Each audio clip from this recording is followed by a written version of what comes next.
You can get the 25-foot Bionic Flex Pro hose for just $19.95 with free shipping. But wait, order today and we'll upgrade your order to a 50-foot Bionic Flex Pro hose. Just pay a separate fee, and shipping is still free. Go now. Call 1-800-313-8062.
Live from our Denver studios, it's America's Voice Live with Matt Locke, Tudor Dixon, and Jessica Rivera.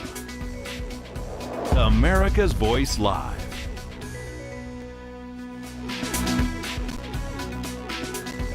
Welcome to America's Voice Live. It's Tuesday, July 14th, 2020, and I'm your host, Jessica Rivera. We're so glad you've joined us, and as always, we've got an exciting 3 hours lined up for you today, so let's get right into it. 3 of the nation's largest school districts have announced they will begin the new school year with all students learning from home. Schools in Los Angeles, San Diego, and Atlanta will begin entirely online. Schools in Nashville are planning to do the same until at least Labor Day. Several other big cities were considering similar plans. Meanwhile, in New York, Governor Andrew Cuomo announced schools can reopen in September, but only if the infection level is below 5%. Schools will reopen if that region is in phase 4 and the daily infection rate remains 5% or lower over a 14-day average. And these decisions are another sign that the coronavirus pandemic is continuing to wreak havoc on the basics of American life. It's also having a huge impact on the economy. There are millions of parents who need to work and will be left scrambling for childcare. And while some schools found success with virtual school in the spring, it was a disaster for many families. And there's little indication it will be drastically better come the new school year. In New York, guidelines announced by Cuomo declared that districts would need to submit their plans by July 31st for reopening in the fall, and the state would then make a final decision between August 1st and the 7th whether those schools can actually reopen. Between August 1st and the day the school opens, we continue to monitor every day, and if the infection rate goes over 9, then we hit an emergency stop button. Okay? It's very simple, it's clear. Once you get a green light to reopen, then how you reopen, you follow the guidelines, and we leave it to the 700 school districts across the state to come up with the specific plan pursuant to those guidelines. The State Department is expected to send more detailed guidelines later this week. A stringent set of regulations will be in place for schools in New York, including masks, keeping kids 6 feet apart, regular disinfection, screening of students, and contact tracing for anyone who becomes infected with COVID-19. And for more on this and the potential impact that it could have on students and parents alike, I'd like to welcome in Jonathan Butcher. He's the Heritage Foundation's Senior Policy Analyst for the Center for Education Policy. Welcome, Jonathan, and thank you so much for coming on the show today. Thank you. Great to be with you. Okay, so Jonathan, 3 of the nation's largest school districts have already postponed in-person learning for the start of the year. What are your thoughts on this decision, and is it the right move? Well, I think based on what health data we have, we know that young children are the least likely to be affected by the virus. We also know that thousands of students, including thousands in LA Unified, which is one of the districts that is going to be virtual right away this fall, were lost and didn't show up for virtual instruction. So I think especially large districts like that lost students in the spring need to think hard about how they can get back as quickly as they can to in-person instruction. And Jonathan, what kind of impact do you think these decisions will have on student development? Well, I think they'll be huge, especially for students that lost practically half of a semester in the spring. Now, it's important to recognize that in Orange County, California, the school board voted to open for in-person learning. And really, that's the way that this should work. You should have local districts making decisions for themselves about what is best for the students that they serve. And what may be right for one district may not be the same decision for another. Now, it's a little different in LA Unified because, again, they lost so many students. This district has struggled with financial problems for many years. You already have an achievement gap between students in that district. So I think LA is one of the places where they should be looking very hard at finding ways to reach, especially the students that fell behind in the spring. And for teachers, what types of struggles do you foresee in trying to implement relationships with students that they've never met? Because that's usually what the first day of school is usually for them to kind of meet and get used to each other. Yeah, it's going to be a challenge, I think, for educators. But look, this is for the passionate educators that are helping students around the country. You know, this is what they took this position for, took these jobs for, right? They need to be there even in the most difficult times to help students because those students are going through difficult emotional and intellectual struggles as well, right? So those teachers, even though they may not know them, they should be able to look at these kids and understand that they're going through a difficult time too. Who have decided that there need to be a strict implementation of guidelines like social distancing. How realistic is this, and are schools equipped with large enough budgets and resources to take care of this? Because realistically, we're talking about children still. Yeah, and I would say the spending on education in the U.S. has really only gone up over the past 50 to 100 years even. The blip during the Great Recession only lasted for a couple of years. Most states, and nearly every state in the U.S. has recovered even from that. As you go back to 2000 or even before, you see that school spending, after adjusting for inflation, has only increased. Look, I was talking to a charter school just last week that was talking about opening for half of its students for Monday and Tuesday, cleaning the school on Wednesday, and then having the other half come in on Thursday and Friday, and then using some type of virtual instruction for the students that are at home. These kind of phased-in ideas are the kind of thinking that we need for the schools that decide that they can't reopen in person right away. There should be steps automatically that get students there in person as quickly as they can, even if you can't have every student there on day one. Yeah, it sounds more like something like a hybrid system of some sort that kind of fits everybody.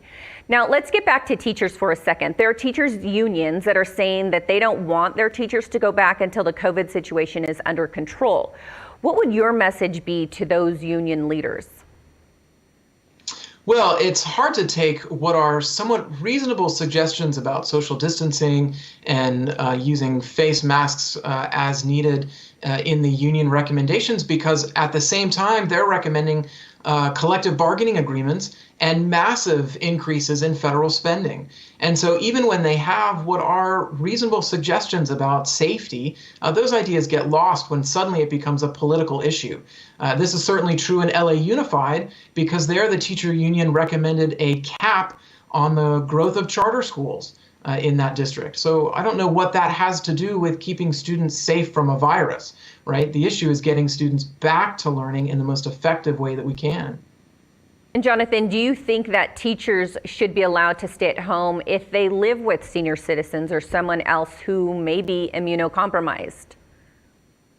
Yeah, there'll need to be some creative thinking, like the charter school I mentioned a moment ago about some sort of hybrid scenario. I think that schools can think big here about having teachers record lessons and provide them online. That option should be available to parents and students too, if parents are fearful of, say, a child that has special needs or a child that may have an asthmatic condition who could be significantly impacted.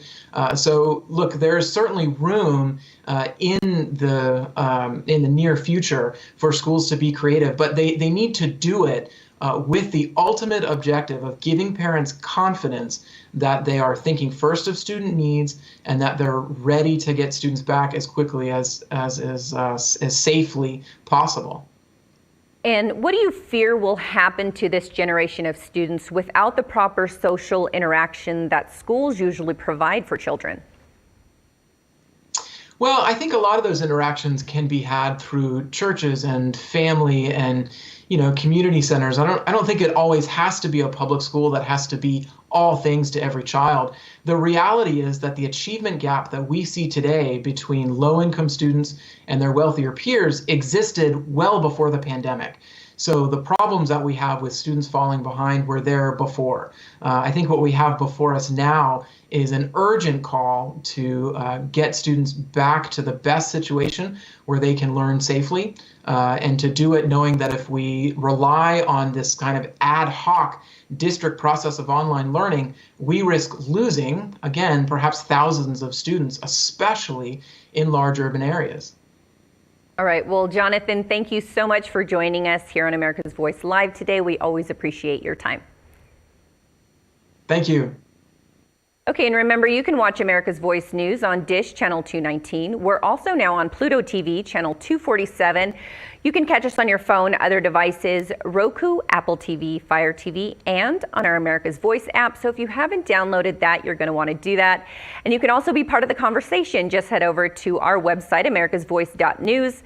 Sign up and become part of the community where you will receive all the latest news updates. And all you have to do is log on to americasvoice.news to get started.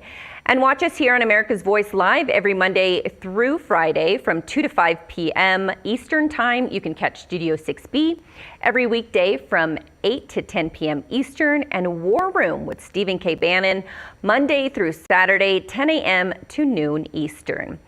And coming up after the break, I'll be talking with the RNC about the upcoming convention and the recent commutation of Roger Stone by President Trump. So stay with us here on America's Voice Live. We'll be back after the break.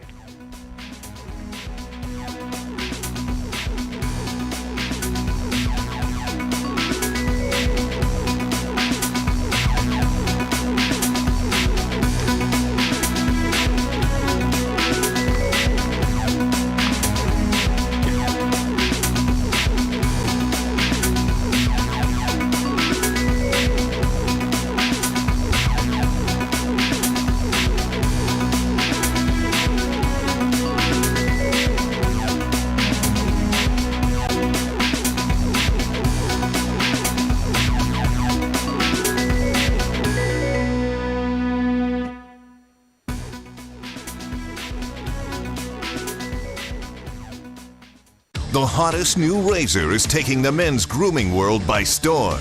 And if you don't have it, you need it. Micro Touch Solo, the hyper-advanced full-body razor that trims, shapes, edges, and even shaves with micro precision. And it's totally safe to the touch. Go solo for full body control with one tool. No nicks, bumps, or ingrown hairs. Edge beards and goatees with one touch. Clean your neck, barber shop perfect. And check this out. Snap on the guide to tame growth and perfectly shape your full beard. And keep new growth stubble trimmed exactly to your style. And look, the Solo Full Body Groomer trims precisely the length of hair you want. Snap off the guide and remove unwanted hair anywhere in seconds. What makes Solo different than your ordinary razor? Dual-sided German stainless steel blade. Shave up or down at 200 microstrokes per second.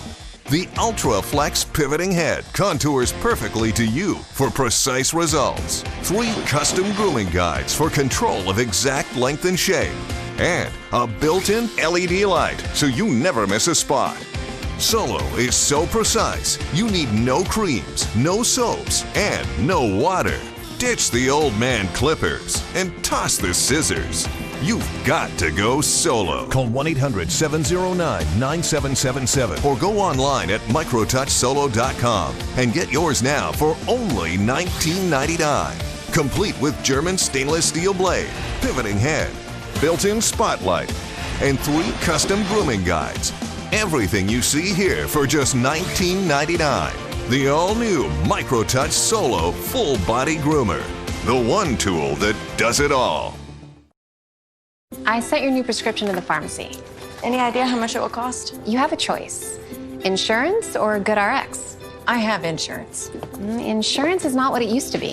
People struggle to get their prescriptions covered, and prices keep rising. I recommend GoodRx. You get free coupons to save on your prescriptions. Compare prices to find the best discounts. GoodRx. Smart.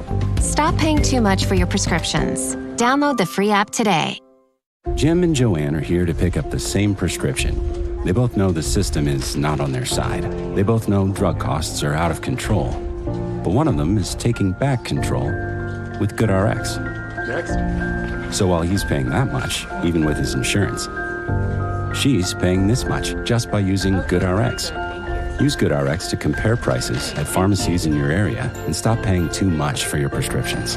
Download the free app today and take back control.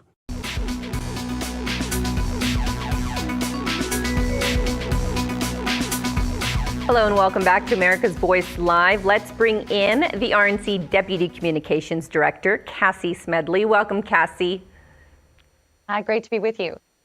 Okay, Cassie, so President Trump recently commuted Roger Stone. It was all the news over the weekend. Can you explain for our viewers the difference between a commutation and a pardon? Because I seem to think people kind of think it's the same thing. Right. Well, as I understand it, is that this is just commuting his sentence, but it doesn't expunge the record. So I find that. But I think also what there's a lot of confusion on is people seem to forget that commutations and pardons were far more popular with previous administrations. And everybody seems to act like President Trump is the first one to ever do it. I mean, Bill Clinton, he pardoned his own brother. And Barack Obama, during his presidency, offered well more than 1,000 pardons and commutations, and President Trump has used, I think, just fewer than a couple of dozen. So I think that's the big misnomer in the news. The headlines would have you believe that this is a wide abuse of power, and yet it's something that he rarely uses, and certainly not out of the bounds of how it's been traditionally used. And going into my second question, you've kind of touched on it. The media and politicians call Stone's commutation a disgusting abuse of power. You just kind of explained how previous presidents have used it. But in reality, any president has the power of clemency. They've done it forever. They will continue to do it unless they decide it's no longer a presidential authority.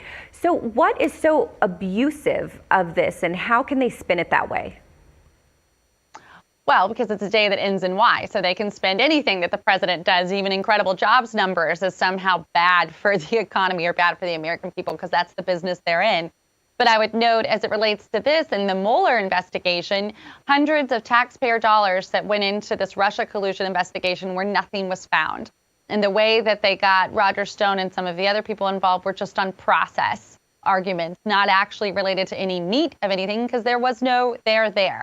So I think that's what the president was getting after by saying this is to further remind people that, again, we spent hundreds of millions of dollars, 3 years of our lives, and there were absolutely no meaningful findings. And yet, what happened to Roger Stone, which I think by any measure, regardless of political persuasion, had people scratching their heads, it seems that the CNN and the media knew before Roger Stone or his legal team, and they made a huge media spectacle out of arresting him when he was not a flight risk. I mean, this was somebody who was used as a pawn in their game, and very unfairly so. So I think on the whole, for the media to be crying foul here is pretty hypocritical.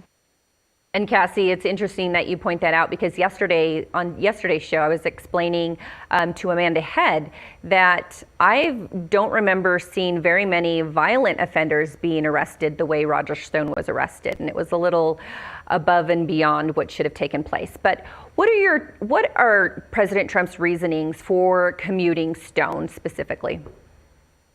Well, it's back to my earlier comments that this was someone who was just used as a pawn in what ultimately did not transpire into anything with the Mueller investigation. 3 years, hundreds of millions of taxpayer dollars, and yet the finding that there was no collusion. And so there were all of these people like General Flynn, like Roger Stone, who were brought up in this or caught up in this just because they were intimidated, as what it seems to be the real findings here, by those in the FBI, the DOJ. And this is the point for all average, hardworking, everyday Americans. What recourse do we have if people who are connected to the top of our electoral process, legislative system, if they're even treated like this by the DOJ and by the FBI? And I think that's the larger point that's trying to be made here, is that this will not stand. We will not allow these practices to continue unchecked. And maybe the example in this case is Roger Stone or General Flynn, but it should be a good example for every hardworking American who now wonders, well, if these guys aren't treated fairly, what hope do I have?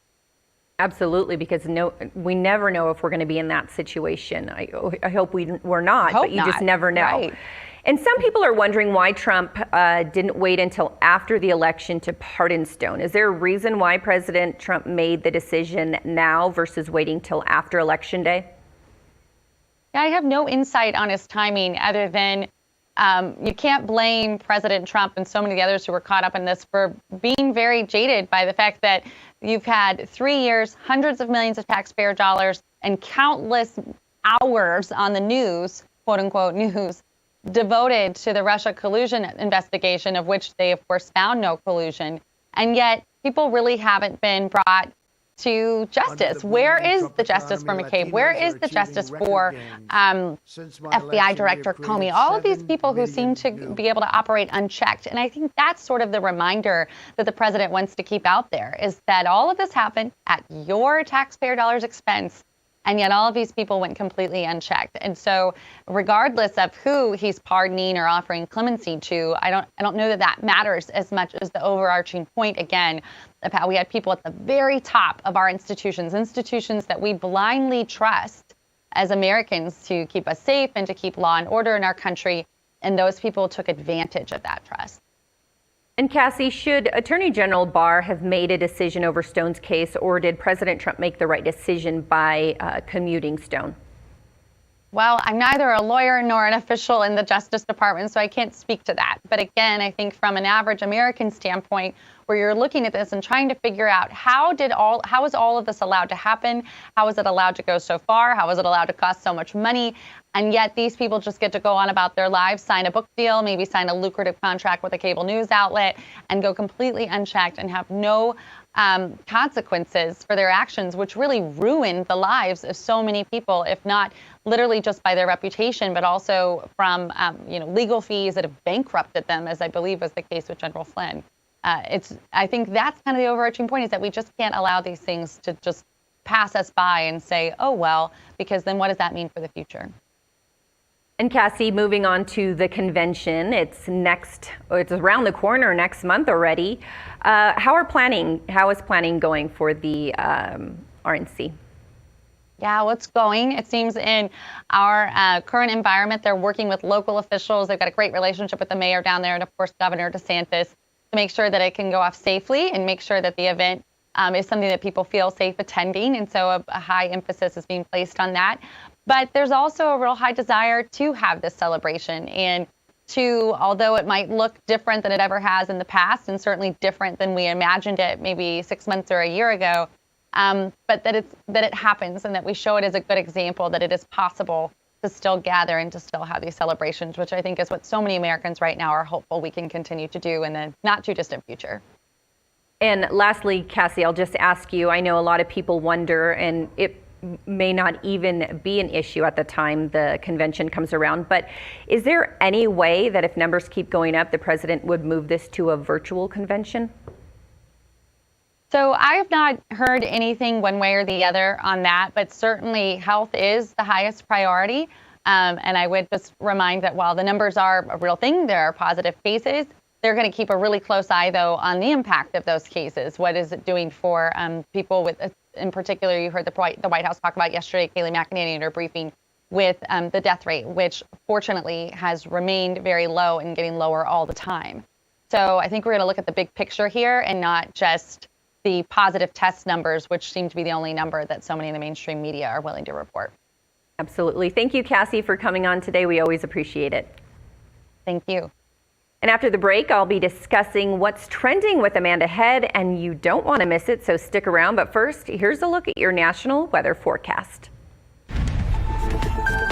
We're following your top weather headlines from coast to coast. I'm Weather Nation meteorologist Chelsea Ambrose, and one of those top weather headlines includes the severe weather along a cold front that stretched through the central parts of the country. That does include Green Bay, Wisconsin, Minneapolis, all the way down to Des Moines, Kansas City, areas that are included in that risk for severe weather this afternoon. There's been a lot of energy this morning into the high plains, and that's going to continue to move through the same areas as we get into the afternoon and evening hours. Damaging winds, large hail can't be ruled out. Even an isolated tornado warning could embed itself within these strong storms. That cold front, as you can see, it stretches all the way down to the plains of Kansas and into Oklahoma. So along this boundary, we'll be following that severe weather risk into the late night hours. We could see additional centers of low pressure developing along this boundary, basically some energy that just kind of localizes itself as that continues to move into an atmosphere that's really favorable for these storms to grow. It's hot, it's humid, that allows an extra lift in the atmosphere for some big thunderstorms to take place. This continues as we go into our overnight hours tonight into Wednesday. Chicago in the line of severe weather as we get into Wednesday. Peoria, St. Louis, even Indianapolis could see some gusty winds. As we go into the overnight hours Wednesday into Thursday, that weakens just a bit, but we're not done with the severe weather. That system's still going to cross the Great Lakes and stretch all the way down even into northern parts of Arkansas as we get into our Thursday. Now, this is just the cold front itself. Patrick, we're following the backside for continued severe weather too. Yeah, and there's plenty of those ingredients like you mentioned, Chelsea. We've got the warm and humid conditions, the cold front also helping to provide that lift from Colorado Springs all the way east into a good portion of the state of Kansas, northwestern Oklahoma, all included with that risk of severe storms today. And we'll start to see some of these developing with the daytime heating into the afternoon near Colorado Springs into the plains of the Centennial State, heading into Kansas, into the panhandle of both Texas and Oklahoma. It looks like this will start to become more of a complex of showers and thunderstorms, meaning it's going to be a large area with numerous thunderstorms happening at the same time. That's going to move through Garden City, Hays, Wichita, and then eventually fall apart, but move more towards the east and start to interact with that favorable environment, like Chelsea mentioned, into Illinois and over towards Indiana. But when we look at severe weather chances again on Wednesday, still dealing with a lot of the same areas that have that severe risk for Tuesday. So we'll see that daytime heating, those storms bubbling up, could produce some large hail, damaging winds in a lot of these areas. Also, there could be an isolated dry thunderstorm, which would lead to maybe a fire weather threat into parts of Colorado and New Mexico. We don't like those dry thunderstorms. Those storms can create a wildfire very easily. Now, when we look at that forecast into the morning hours of Thursday, we'll start to see some more developing thunderstorms from the morning into the afternoon, but that's going to be more confined to eastern Colorado and into western Nebraska. Thanks for joining us. Have a great day.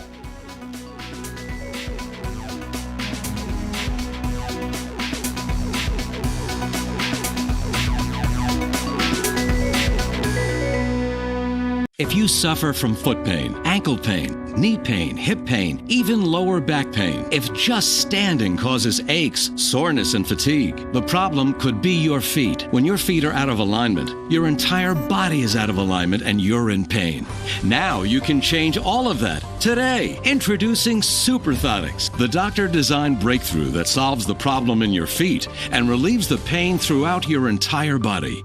It begins with the cushioned BioLock heel cup that holds your heel and ankle in perfect alignment. Next, metatarsal and longitudinal arch supports distribute the pressure of your body weight evenly across the entire foot. Plus, these customizable inserts, which correct the angle at which your foot hits the ground, relieving your pain with every step you take. Imagine being able to dance, walk, work, play golf, or just spend an afternoon shopping without the aches, pains, stiffness, and poor balance that rob you of your active life. As a flight attendant, I spend a lot of time on my feet. The moment I put the Superthotics in, I could feel a huge difference. The pain in my knees went away, the pain in my feet went away. Not only am I wearing them for work, I am wearing them all the time. Imagine finally getting relief from painful problems like bunions, shin splints, corns, calluses, plantar fasciitis, and even stress fractures. Doctor-prescribed orthotics can cost $600 to $800, but you won't pay anywhere near that for Superthotics when you call the number on your screen or go to superthotics.com. For a limited time, you'll get the manufacturer's direct price of just $39.95. Call now, and we'll also include, at no extra cost, our soothing peppermint lotion to help invigorate your feet. You will also get our luxurious comfort slippers designed with durable memory foam. You receive it all. Superthotics are not available in any store. Call or go to superthotics.com now. Hi, Hunter Ellis here for Night Hero Binoculars by Atomic Beam. These binoculars let you see anything, even in pitch black darkness. Gotcha. The secrets are powerful wide-angle atomic beam laser that reveals objects up to 150 yards away, hidden by darkness. During the day, Night Hero gives you 10 times magnification. And when the sun goes down, press the Night Bright button to see clearly in the dark. Light up garbage-eating critters Or spot thieves before they even get close. Call or click now and get Night Hero binoculars with laser illumination technology for just $39.99. You'll also get a protective carrying case, yours free. Order right now and you can double it. Plus, get our best-selling Atomic Beam flashlight, just pay separate fee. We'll even ship them to you free. You can get it all, but you have to order now. Call 1-800-788-1008. That's 1-800-788-1008. Or visit bynighthero.com. That's bynighthero.com. Order now.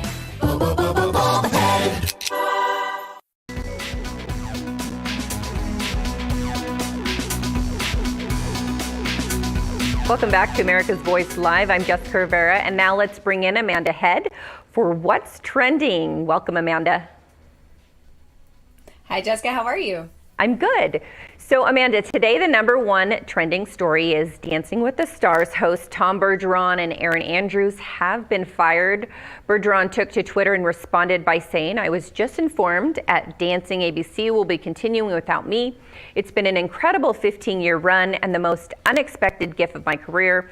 I'm grateful for that and for the lifelong friendships made. That said, now what am I supposed to do with all of these glitter masks?" ABC put out this statement saying, "Tom Bergeron will forever be part of the Dancing with the Stars family as we embark on a new creative direction. He departs with our sincerest thanks and gratitude for his trademark wit and charm that helped this show be a success. We appreciate all that she did," and they're talking about co-host Erin Andrews, what she brought to the ballroom, lauding her signature sense of humor. And so far as ABC is concerned, judges Carrie Ananaba, Len Goodman, and Bruno Tonioli will be returning to the show as of now. And Amanda, ABC hasn't given a specific explanation as to why, other than they're just going in a different direction. But my mind, when I read this story, goes straight to ABC bringing in 2 hosts, probably of color, in order to appease cancel culture. What do you think? Yeah, you know, this is a very, very long-running show with a very broad viewership base. They have experienced their share of controversies in the past. Maybe this is an attempt to get ahead of the game and hire a more diverse staff. Jessica, as you and I have talked about, when it comes to a meritocracy and hiring people for their skills, their knowledge, their hosting experience, their dancing experience on a show called Dancing with the Stars, you would think that those types of things, those types of skills would reign supreme, but I have a feeling that they are going in a different direction in an attempt to appease cancel culture and social justice warriors and virtue signaling and hire 2 people of color to replace them. So we are thinking alike, and it's interesting that you said that because he's been on it for 15 years. Why try and reinvent the wheel if it's a success? I could see if it was, going down in numbers, but that doesn't seem to be the case. And he seems to be liked. If anything, he stayed longer. I believe Aaron Andrews has only been there for a few years, and I think he's gone through 2 other co-hosts that were female. But that's to be expected, but he seems to be the mainstay and the face of the show. So it seems a little interesting that there's got to be more to it, and obviously we'll have to just wait and see what they end up saying.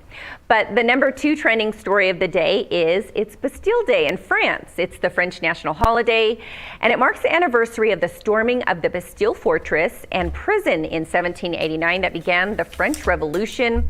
And for those that don't know, the French Revolution was a 10-year period of social and political unrest when the people of France overthrew the monarchy and took control of the government.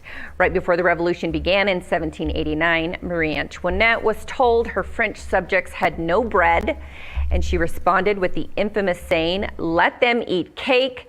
And this is what is said to have fueled the revolution. And just 4 years later, Marie Antoinette was marched to the guillotine and beheaded. Bastille Day is celebrated with fireworks and military parades, much like our 4th of July here.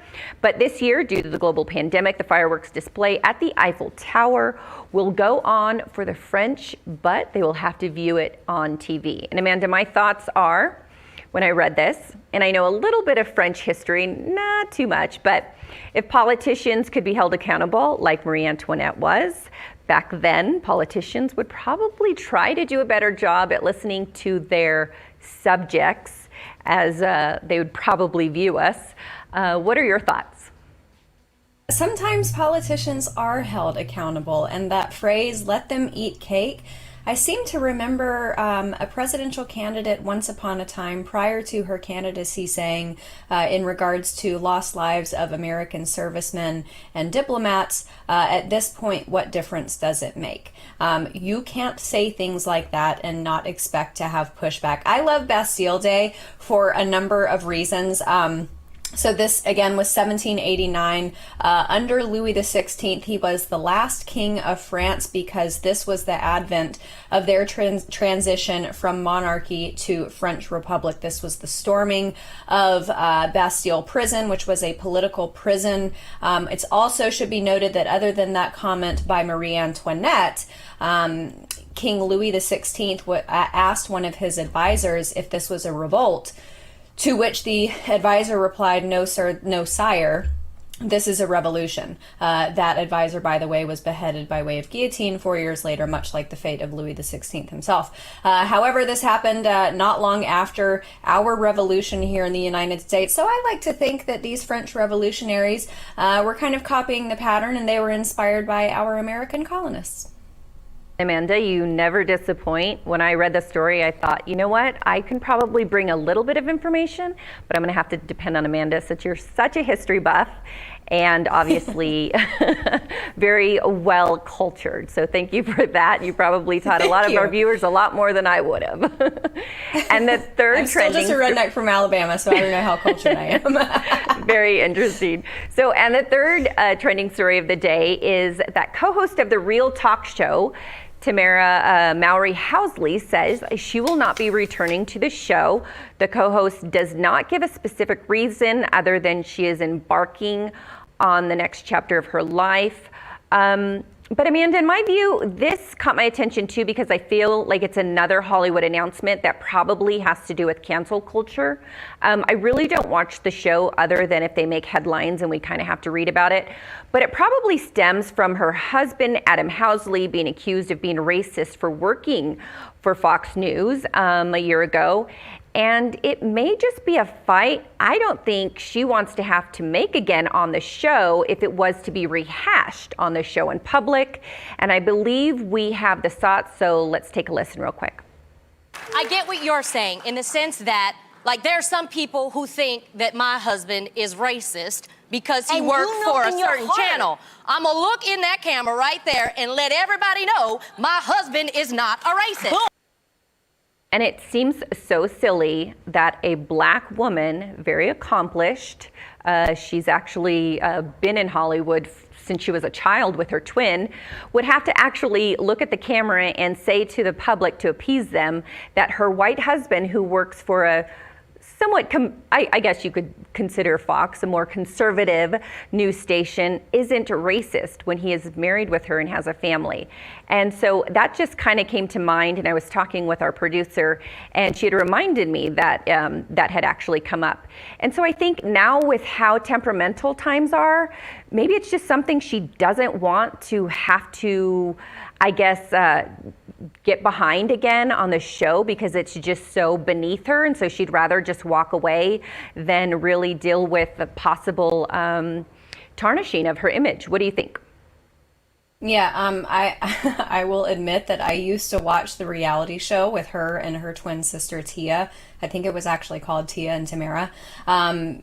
But so by the way, Adam, her husband, Adam Housley, is a white guy. Isn't it amazing that at this time in American culture and politics that you can be called a name like racist just for the person or the company who signs your paycheck? It's absolutely disgusting and appalling. I think she is trying to get ahead of this, but like you said, she's been in Hollywood for a very, very long time. She and her twin sister starred on shows, I think, as early as 6 or 7 or 8 years old. So I would imagine that the two of them have built up quite a stockpile of fortune for them to sit happy on for a long time.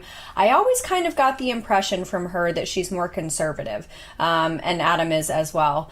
So I'm not sure if this is an attempt to dodge a bullet, but I did want to bring up, I watched an interesting film last night. It's 3 hours long, and I know that that's a big time commitment, but I would encourage everyone to go watch A Hidden Life. It is about a man who lived in Austria who was called up to fight and swear an oath to Hitler. He refused to do so, and I'm not going to give away any spoilers, but not only was this man ostracized from his community, but his wife was as well. They lived in a teeny tiny town in the hillsides of Austria. And even the children were attacked and criticized and bullied by other children within the community. And my husband and I looked at each other last night as we were watching this, and we were like, wow, that's not so different from where we are today, where if you dare to believe something different than your colleagues, we just saw that New York Times editorial author who has very publicly quit the New York Times for basically believing in something that her colleagues don't, then you're bullied. If you dare to believe something different, then, it's unfortunate that we are, you suffer professionally, you suffer socially, your livelihood therefore suffers. So I would encourage everybody to go watch A Hidden Life. But getting back to Tamara, girl, you should go have fun. They've got kids. Just go enjoy your life. You don't need this. Yes, and they're doing fine for themselves, so I'm sure she won't necessarily need the finances. But like you said, life's too short. Just go enjoy your life, enjoy your family, enjoy your kids. Don't miss out on that.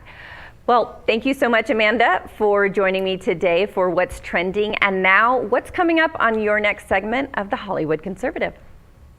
Yeah, so I have attorney Adam Yoder on the show.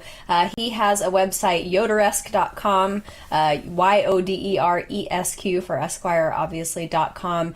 And he published an interesting article just a few weeks ago about the racist roots of the Democrat Party. We were slated to have him on the show last week, as we were, the theme of the week was Larry Elder's Uncle Tom documentary, but we got mixed up. He actually had an appearance in court, so we've got him on today to discuss that. I love my history. So we've got that coming up after the break here on America's Voice Live. We'll be right back.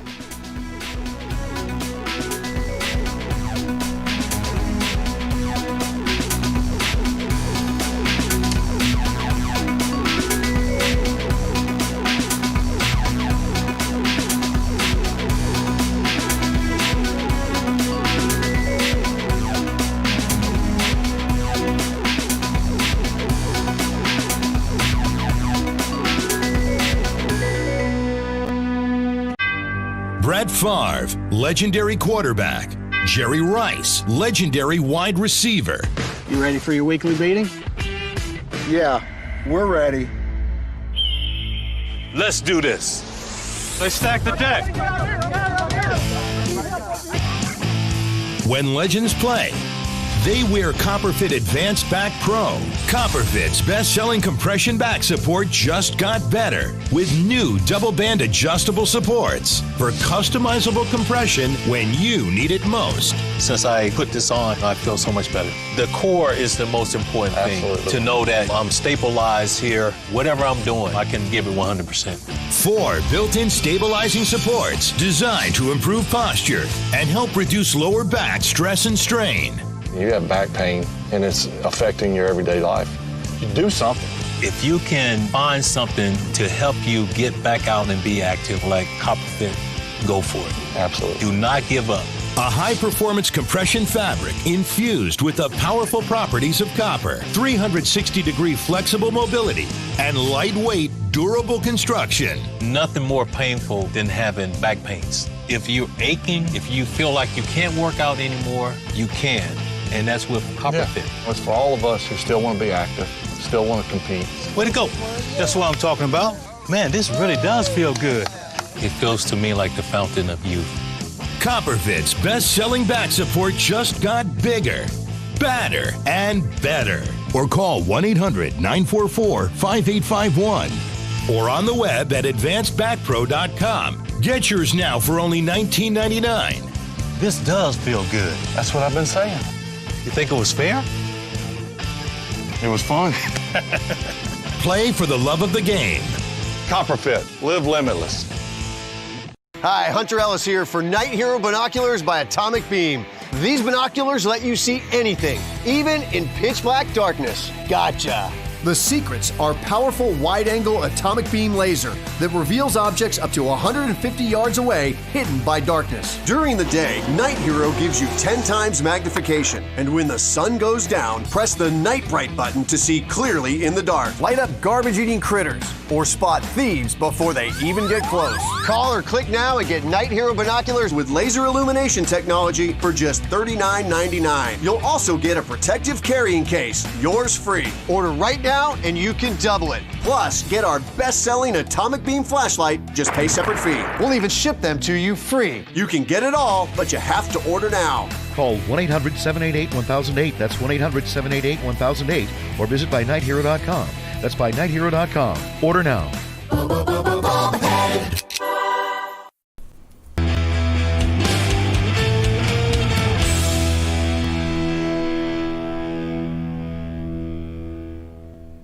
Welcome back to America's Voice Live. If you tuned into the show last week, we had Larry Elder, the executive producer of Uncle Tom, on the program, as well as a few other of the faces from that film as well, to talk about the Democrat Party, modern racism within the Democrat Party, but also the racist history of the Democrat Party. I stumbled upon an article on yoderesque.com, that is yoderesq.com, by Mike Yoder. He's a political and legal analyst with New Right Network. Mike, welcome to the show. Hi, thanks, Amanda, for having me. My pleasure. Okay, so last week on my page, I posted the segment that I did, or two segments with Larry Elder, and I encouraged people to go watch this film. And there are a lot of liberals who like to troll my website, and so I made the statement that if they don't know the facts pertaining to that article and that film, yet they claim to be one of these snooty, snotty, elitist intellectuals, then they are basically a fraud. And you said something in your article very similar to this. If you don't care about facts, or you're willfully ignorant because these facts don't fit your political narrative, you, not Republicans, are the problem. Talk to us about your article. Well, one of the biggest things that we're seeing is just a pandering and a perpetual argument that whatever it may be that is in opposition to the Democratic Party and the far left movement is defaulting amongst racism or racist ideologies. And that's simply just not accurate. That's not true. And a lot of what's going on is that it's considered to be that President Trump is considered to be a racist repeatedly, yet he in fact is not. And it's based on the Republican Party and the GOP. Rather, the Democratic Party is what founded racist ideology and racism in America and was perpetuating that all the way up through the Civil Rights Act, and even more so again today, as we see with the BLM. Yeah, and Democrats, this is one of the things mentioned in the film, Democrats basically have to sell this story. They have to sail this ship down the river that a big switch happened. And they have no other choice, because if you look back at the history, obviously voting rights, not only for Black Americans, but also women as well, the inception of the Democrat Party based on racism, if you look at that, then they basically have to sell this narrative. But in my conversations with Democrats and liberals, they can't really substantiate any facts or numbers to support the notion that this big switch happened. However, I think that despite the fact that they don't have facts on their side, we need to have a definitive rebuttal to their argument that this big switch happened. Help me formulate that. Well, if we look back to it, the Republican Party was founded in 1854 as an anti-slavery party. The purpose of that party was to prevent the spread of slavery into the Western territories, as well as I don't care if you're on TV. And it's to spread into the Western territories. Well, you're not on TV right now. It was to spread into the Western. It was into the Western. That's not your job. That's okay.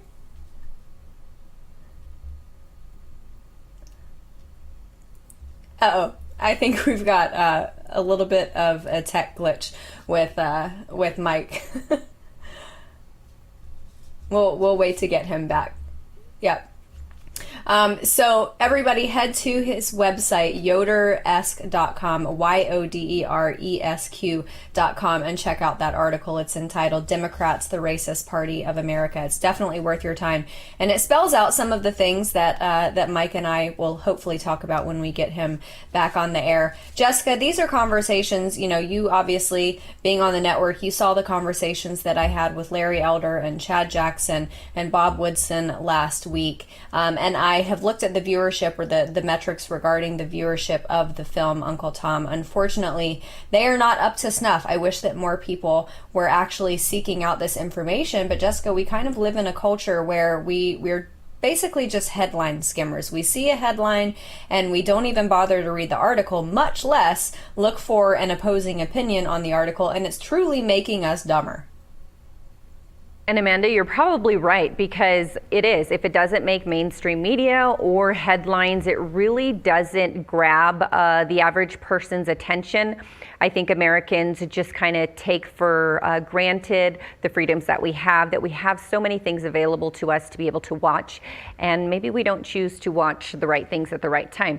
But I will say, in regards to your interviews last week, I know we did 2 segments with Larry Elder, and I'm going to tell you, I remember getting done with that show that day and telling our producers, I was sitting there like we could have had him on for an hour, because it was such a great, concise history lesson politically and just history in general on civil rights in our country that I don't think our children learn nowadays. I don't really know what they learn in history, but I know it's not what we learned back in the day. And so I thought it was a really great 2 segments that we had done. And I look forward to you having him on again, because you guys did such a great interview. And yeah, you're right. I think so many of us complain daily about this and that and what we don't like, and we want changes, but we don't try to go to educate ourselves or to go and research ourselves. And I think that's where we fall short, and that's why we are in the have the issues that we have, both socially and politically right now, is because people just want to be told what to think instead of to think for themselves. Also, people just want to have these gotcha moments in arguments. And unfortunately, the gotcha moments for the left are, you're a racist, you're a bigot, and unfortunately for them, it atrophies the muscles that are required to carry on a substantial constructive debate. But, Jessica, you are a very seasoned veteran of this industry, and you have done many, many interviews, and I'm sure you probably feel the same way, which it's the way that I felt after I interviewed Larry. You watch back these interviews almost like you're watching play tapes as a football player or a football coach, and you think, I wish that I had asked them this question. I wish that I had said this. I wish I'd brought up this point. And one of the questions that I actually did really want to ask him, and I actually did have it pre-written, but we didn't get around to it because we didn't have enough time. But if you, Jessica, have not seen the interview on YouTube between Larry Elder and Dave Rubin, it is one of the most profound interviews, and you can actually witness something miraculous. You can witness the moment, and Dave Rubin writes about this in his book that's called Don't Burn This Book. But Dave Rubin writes about this in his book, that Larry Elder was basically the person who red-pilled him. Dave Rubin, for those of you who don't know, has been a lifelong classical liberal, and he tried to pin Larry down on the notion that we have systemic racism in America. And Larry did not let up. Larry hammered him and hammered him and hammered him and said, well, where do you see that in America? What are your facts? What are your numbers to substantiate that? And Larry just rips apart the entire argument. And like I said, Dave Rubin writes about this in his book, where he said that was the moment where he decided that he needed to start thinking differently. And I wish that I could take Larry and multiply him times, 100,000 and just disperse him across the country. But one of the questions I wanted to ask him was, when you sat down with that interview with Dave Rubin, did you have any idea what an impact it would have? Because so many people, including Candace Owens, so many people in the Black conservative movement have attributed that interview alone with being the one impetus for sending them down a different intellectual journey, and it's pretty incredible. But I think we've got about 3 minutes left. Jessica, did you catch any of the pieces of Joe Biden's speech this morning? He made it to about the 45-second mark before he started stumbling over the words that, by the way, were right there on the prompter in front of him. But he has this second, stage of his economic plan where he wants to inject billions of dollars into clean energy, which, of course, we remember another quote by Hillary Clinton: we're going to put coal workers out of jobs. Doesn't seem too different with Joe Biden. Did the Democrats not learn their lesson? No, I think they're the same talking points. It doesn't really matter. And with Biden, I think right now he's being fed what he needs to say. So teleprompter or not, if he loses track, that's just what's going to happen. But no, I didn't catch it. I'll have to go back and look at it after the show and see what you're talking about. But it doesn't surprise me. And like I said, I think every year it's the same thing. Instead of thinking, what do the people need right now, and let's address that situation. They want to just completely tell them what the issues are and then make them up as they go, these headlines. So it doesn't surprise me, but I'll have to go ahead and look at it. Yeah, and for those of you who don't spend your time online watching political ads like I do, because I think that they're very humorous, at the end of political ads, especially if they're sponsored by an actual candidate or campaign, at the end of the ad, they are required by FEC law to say, I am Donald Trump and I approve this message. And I don't know if you've seen the meme with Joe Biden where it says, I'm Joe Biden and I forgot this message. So, I don't think that it's right to make fun of someone's senility, but with Joe Biden, sometimes it's just completely unavoidable. And it's hard, especially when it's a position that isn't funny. It's a very serious position to hold, and it just seems like it's kind of being made a mockery of on the Democratic side of it. But anyways, Amanda, now it is time to bring in Tudor Dixon and Matt Locke for the next couple hours. If you guys want to tell us what's going to be on in the next hour, Matt? Well, I would love to, Jessica, but they're muting white people, so maybe I can't speak anymore. Maybe that's the case. It's only on Instagram. Oh, only on Instagram. Okay, then I can speak then. We're going to talk about muting white people. We're going to talk about White Lives Matter. We're going to talk about racism. We're going to introduce Terrence Williams to the program. We'll have him on in the first two segments talking all of that. Education, Tudor, and oh, by the way, Joel Pollack over at Breitbart.com. Red November drops today. We're going to talk to him a little bit this afternoon. What else we got going on, Tudor? Yeah, education is big right now. There's a lot of debate as to whether or not students should go back to school. So you have a lot of these governors who say absolutely no. Cuomo, we will cover what his comments were, but oops. Looks like one of the major networks had a bunch of doctors on and they said, send them back. Kids should be in school. In fact, they even said the viral load on children is so low, they don't even transmit the virus. We're going to have some people on to talk about that. We want to get the whole story to you right after this. So we will be right back with more on America's Voice Live after this.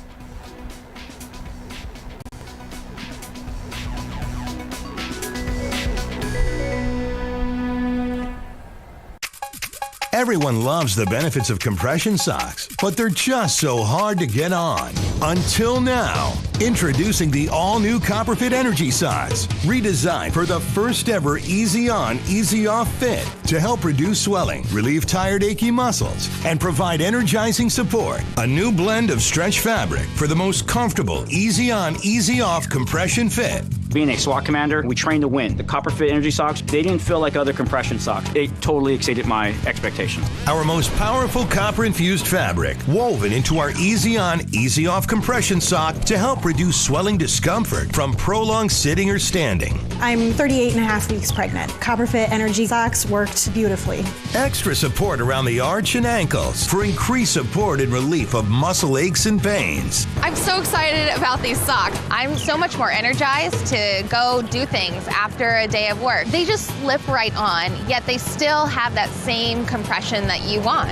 A soft cushion footbed for all-day comfort. I'm on my feet at least 9 to 10 hours a day. These were fantastic. A lot of compression socks are a little too thin, especially for what I do. With Copperfit, I could wear these every day. Feel more energized. Feel more active. Just feel better.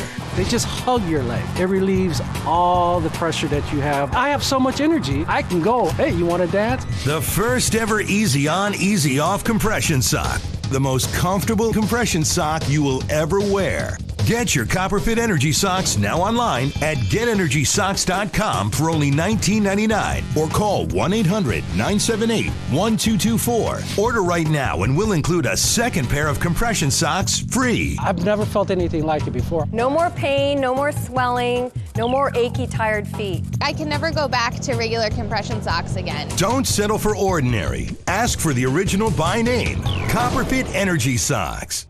I'm Nick Bolton, and these days... Hey there. Hey there. It seems everybody has a pair of tactical sunglasses. Good morning. Morning. But what if you already wear glasses? Then you need these flip-up tack glasses. These new glasses fit right over your existing eyewear to give you all the benefits of our tack glasses while you comfortably wear your regular glasses. Plus, like all tack glasses, flip-up tack glasses feature Bell & Howell light filtering technology that makes invisible objects suddenly become visible. There's just nothing like them on the market today. Here you go, buddy. Thanks, Nick. Act now to get your flip-up tack glasses for just $19.99, and we'll even ship them to you free. But wait, order today and you can get a second pair. Just pay a separate fee. Here's how to order. Call 1-800-284-4127 or go to flipupglasses.com. That's 1-800-284-4127 or order online at flipupglasses.com.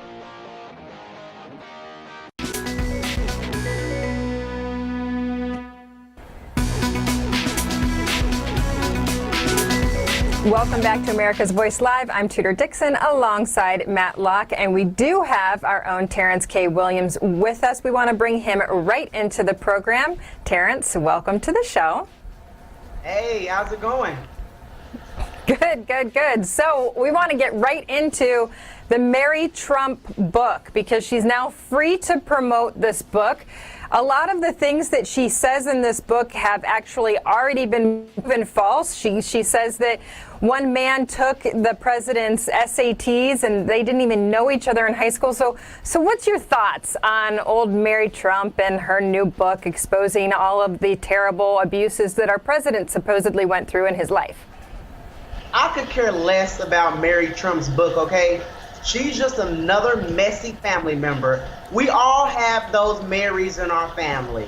The ones who start drama and lie because they're jealous or they want to get some type of revenge. We have those people in our families. Everybody has a person in their family that is messy like Mary Trump, you know?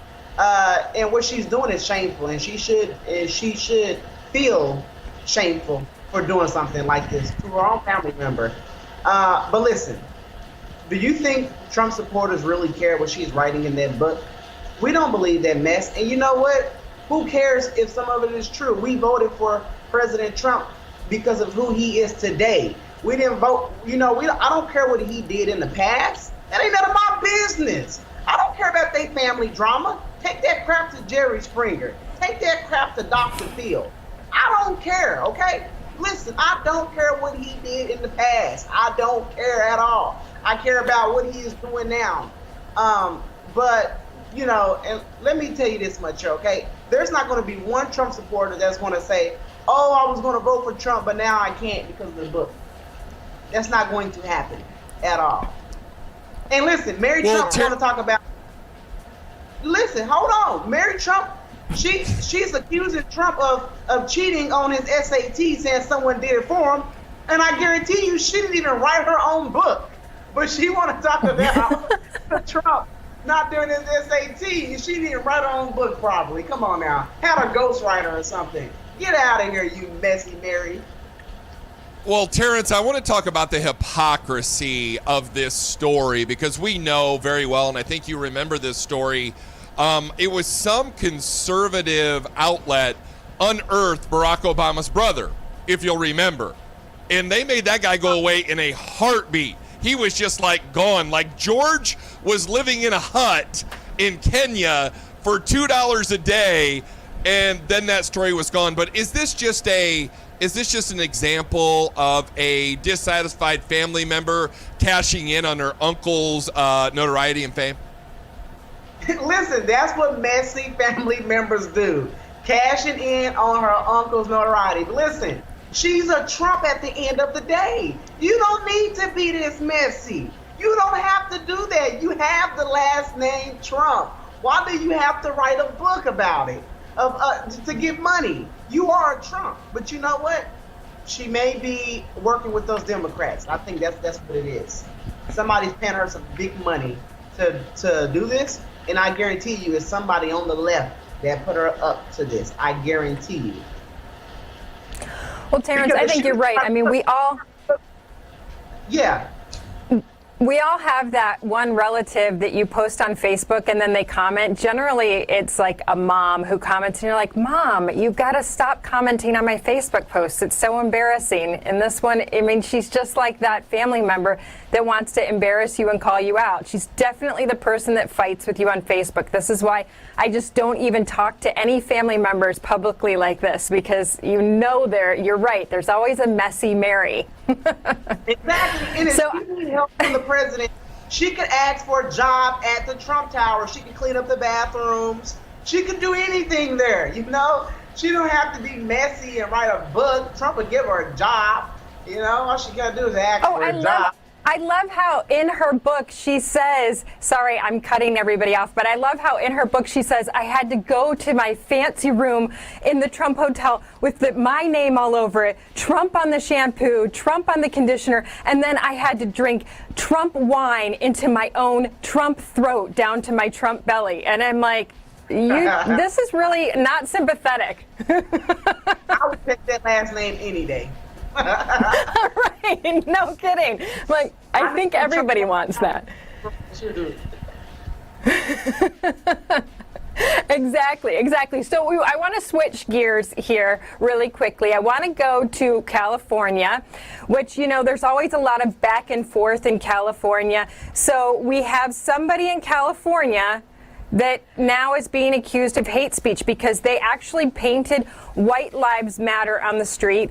And now, personally, I don't think anybody should be painting anything on the street. I had this conversation with someone this morning. I mean, Terrence, aren't the streets marked specifically so that we can drive safely on the streets? Now we're writing things on the streets, but you know, they wrote Black Lives Matter. Now we have somebody writing White Lives Matter. But the difference is that if they are found, they're expected to be charged with a hate crime. What do you think about that? Well, this is, you know what? I honestly agree with you. Nobody should be writing anything on the street. Black Lives Matter does not need to be on the street. White Lives Matter does not need to be on the street. Brown Lives Matter does not need to be on the street, okay? Nothing at all. People don't need to be painting on the street. All lives matter at the end of the day. But listen to this, though. You know, the people who pay taxes have a right to be mad about that crap being painted on the street. They have a right, you know, because our tax dollars pay for those streets, okay? So the taxpayers have a right to complain about that. But they can't be mad about somebody painting White Lives Matter and they paint Black Lives Matter, okay? Because when you start putting the color in front of things, then you can't be mad when somebody wanna say their color matters too. You just can't, I mean, you know, you can't have your cake and eat it too. It don't make no sense at all. But we don't need to be doing this. You know, we are going backwards right now. We need to move forward. And speaking of stuff being painted on the street, I saw a video of Al Sharpton and Bill de Blasio in New York City painting Black Lives Matter on the street. Now I'm gonna tell you this here. Okay, cool, they painted on the street. But what they need to do is actually do something for the black community. You wanna paint on the street? That's not changing nothing. Paint yellow paint on the street is not going to save a black life. Painting Black Lives Matter on the street is not going to help out black people. If you really want to make a change, then you need to make a change by actually changing your policies. Bill de Blasio, Al Sharpton, go into the community and do something for the black people. Actually help black people instead of profiting off of the death of black people. You know what I'm saying? Well, and Terrence, we've spoken about this, and society has really went over the edge in the last, 3-4 months now, since George Floyd's death, with all the things we see. You know, Black Lives Matter has been around since 2014. It's not as if black lives don't matter or white lives don't matter or any specific lives matter, but I want to switch gears here. Because you're on social media. I see you all the time on Facebook, Twitter, Instagram. You're posting your funny videos. Well, Instagram and Instagram stories, which people tell me, I'm not a big social media guy. And my buddy says, well, if you're going to post on Instagram, you got to post on Instagram stories because that's where everybody's looking.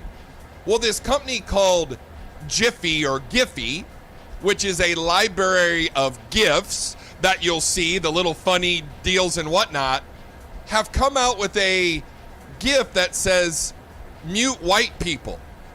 How does that make you feel? Well, you know, it's so ignorant. This is ignorant. They are taking this too far. Mute white people. You know, listen, of course I'm not a white guy, but but I do feel for white people because now they are being targeted right now, okay? They are trying to make all white people feel bad about being white when we shouldn't even be focusing on color right now. There is one race, and that is the human race. I'm gonna say it one more time. There is one race, and that is the human race. Nobody is better than the next person. You're not better than anybody else, okay?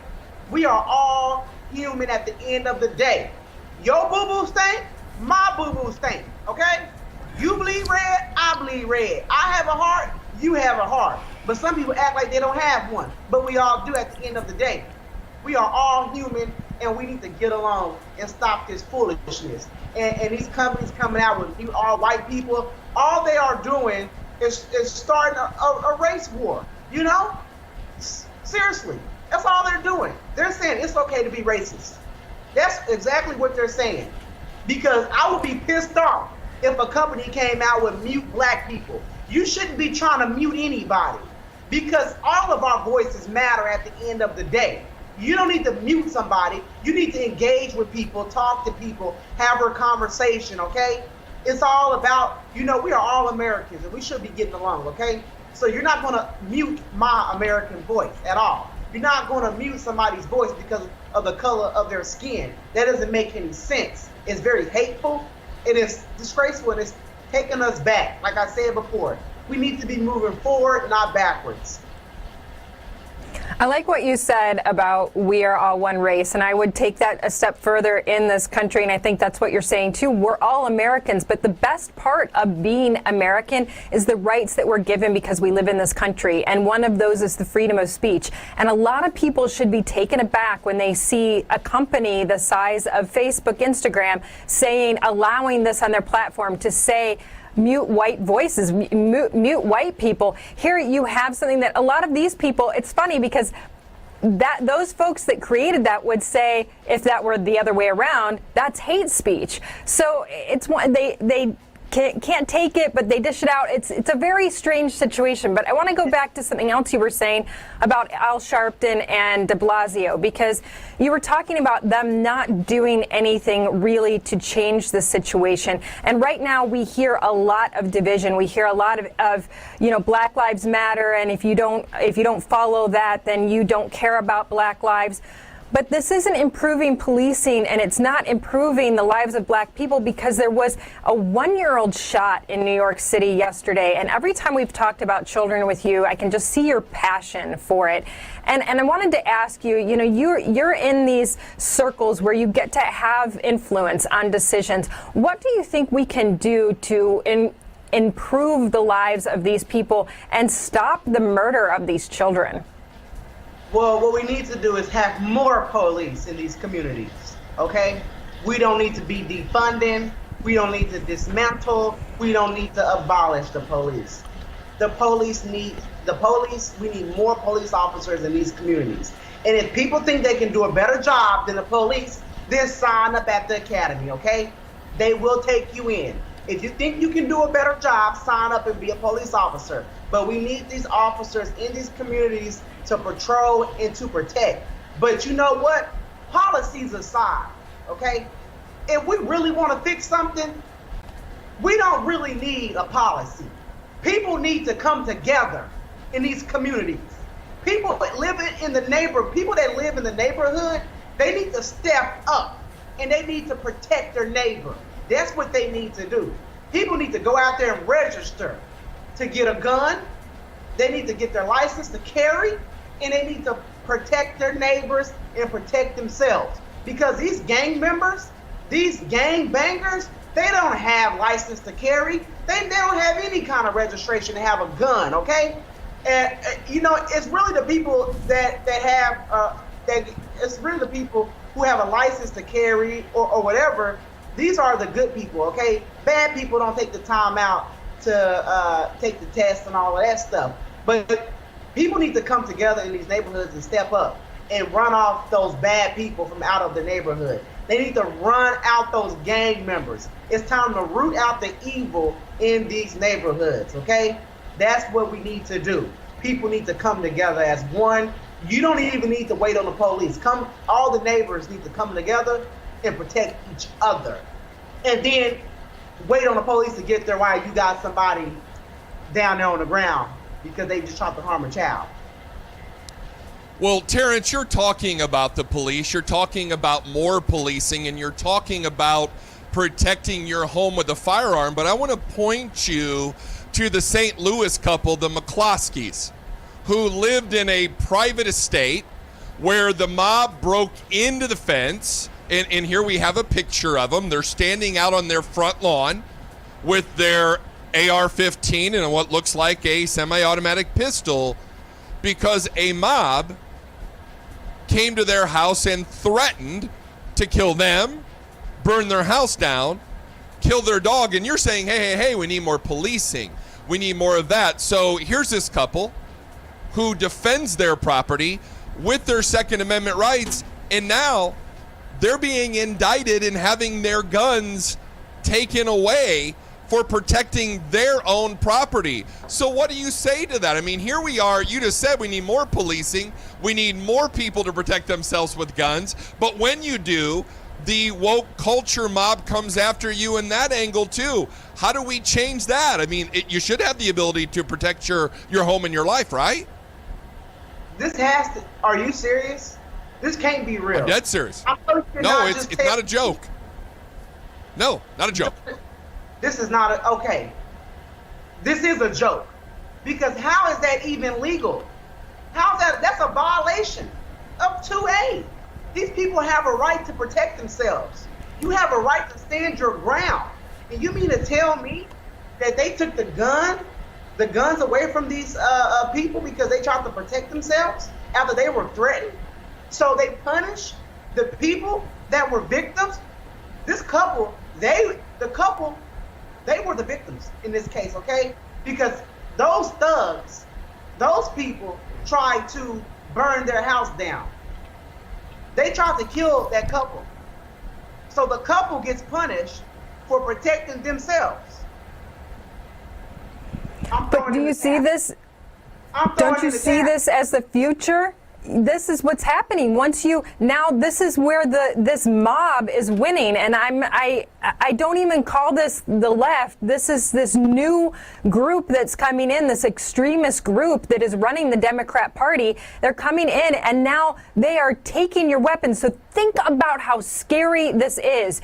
You defend yourself, and they come in legally. Somehow this is. They have a legal presence that comes in and takes their weapons. Meanwhile, not only were they attacked once, but they had a second round of protesters come into their gated community, go right in front of their house, and threaten them with no justice, no peace chants, and telling them they were going to come after them again.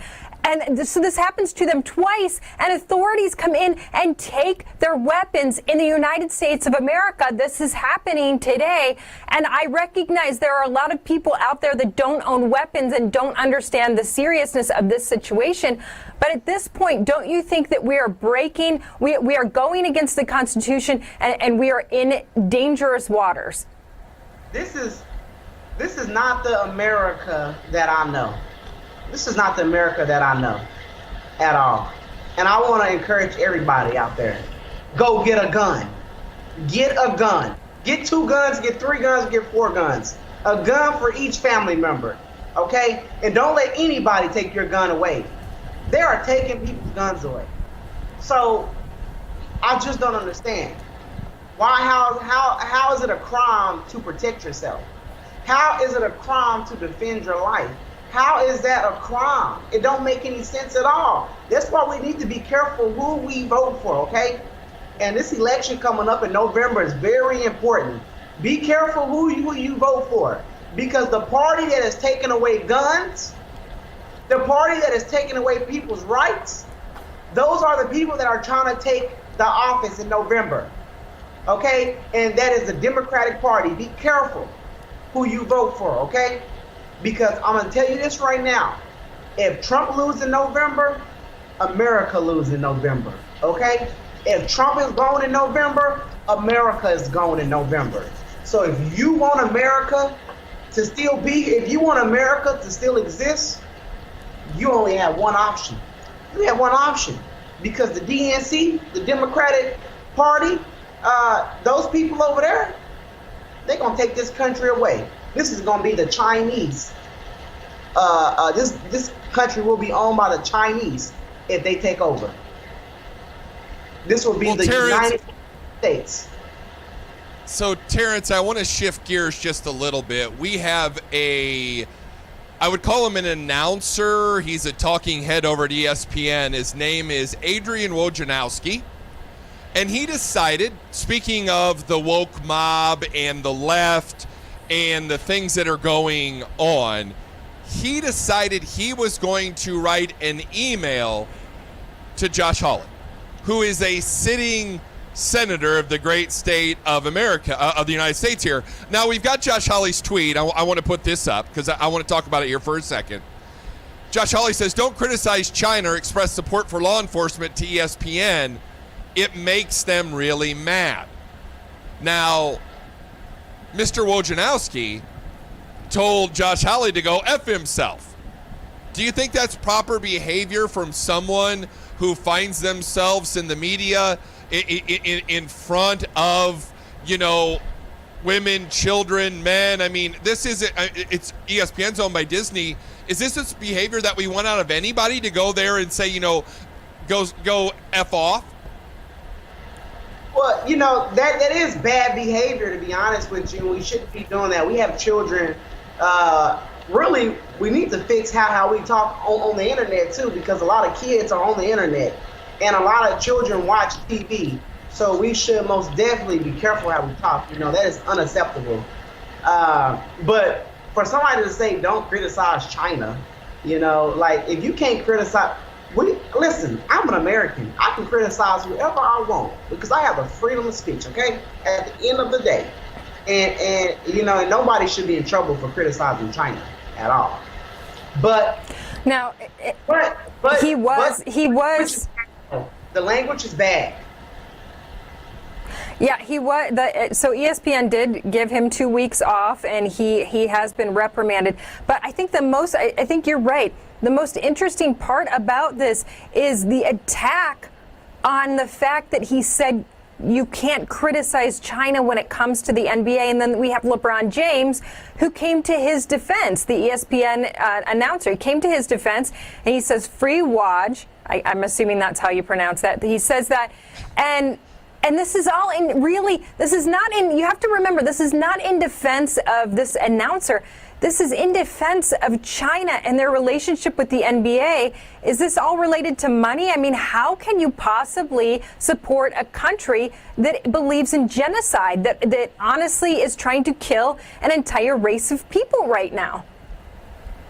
You know, I think it has a lot to do with money. I'm gonna be honest with you, okay? There's something going on there.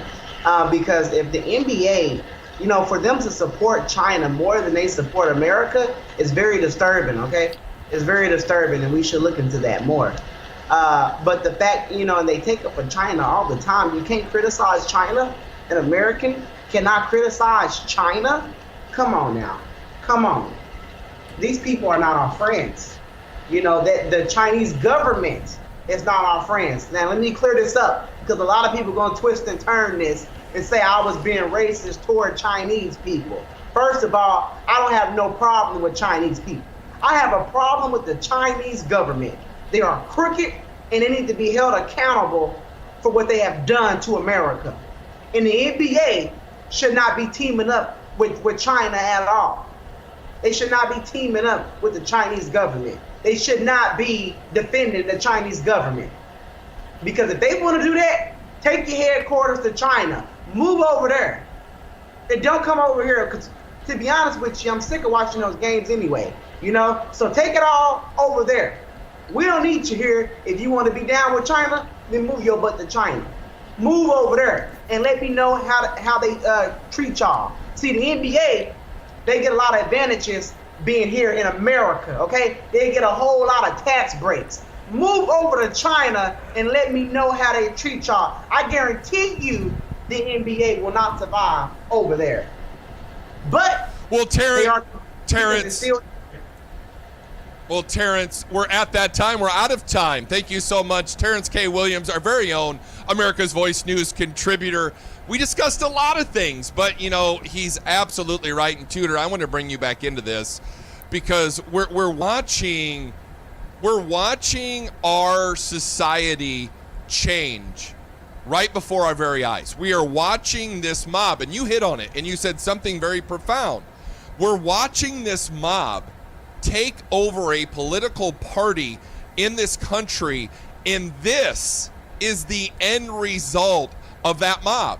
And it's never going to be enough. The Washington Redskins, they're getting ready to change their names. I was watching the news before I came on today. Now the mob is going after the Texas Rangers because in the time of Texas, these white Rangers were terrible against people of color in Texas, and we can't stand for that. So, Tudor, the mob is never going to be satisfied. It's only going to grow in its hunger, in its reach, and in the breadth of what it's mad about until it consumes everything. Am I wrong? No, but think about this party that has allowed this to happen. It shocks me when I look at the Democrat Party and they see, if you just look back at the last month and a half, the number of children in these communities that died. And I know that I seem like I'm harping on this, but I don't think that we can do enough to protect our kids, especially our American children here, when we know that is within our control. And these Democrat leaders have said, yes, get rid of police. Here, look at New York City. You have de Blasio who's saying, yeah, I'll take the money from the police. You have AOC who's making these ignorant comments about people stealing a loaf of bread. The same time, you have a 1-year-old shot and killed in a stroller. These people are making these claims that have no basis in fact, that if you take away police, you give people more opportunity. Well, we're watching right before our eyes as these communities are being torn apart and their youngest members are being murdered. And this Democrat Party that has not looked like this in the past is not saying anything to protect these children. It's crazy, but stay tuned. We'll be right back with more here on America's Voice Live. Hello, I'm Mike Lindell, inventor of MyPillow. Just like you, I had problems sleeping. I tried every pillow out there and nothing worked. 15 years ago, I invented MyPillow. It took me 2 years to develop because I wanted to have everything you would ever want in a pillow. I made sure that you could adjust my patented fill so you could have the exact support you need as an individual, regardless of your sleep position. I also wanted a pillow that would last, so I made MyPillow machine washable and dryable. I back MyPillow with a 10-year warranty and a 60-day money-back guarantee. Not only that, I do all my own manufacturing in my home state of Minnesota. I really like the fact that it was made in the USA. I think that USA products are a better quality product. I've tried a lot of other pillows and nothing's worked like MyPillow.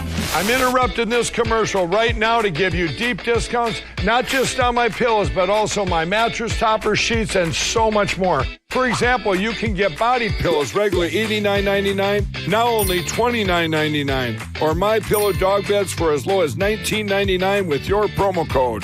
I used to think that sheets were just sheets. I got the Giza Dream sheets. They are the most comfortable sheets I've ever had. The Go Anywhere pillow is so easy to just roll up and take anywhere I want to go. Go Anywhere pillow is really comfortable, so that's what I really like. It's nice and supportive and it's nice and small. The MyPillow topper for the first time has enabled me to have a cool night's sleep. I'm able to go to bed and just get rest. That's 3 inches of wonderful that's in the MyPillow mattress topper. It's just like a firm cloud. MyPillow helps me get a good night's sleep so I can do my job in the morning. Go to MyPillow.com to get deep discounts, not just on my pillows, but so much more. For example, you get body pillows regularly $89.99, now only $29.99, or MyPillow dog beds for as low as $19.99 with your promo code.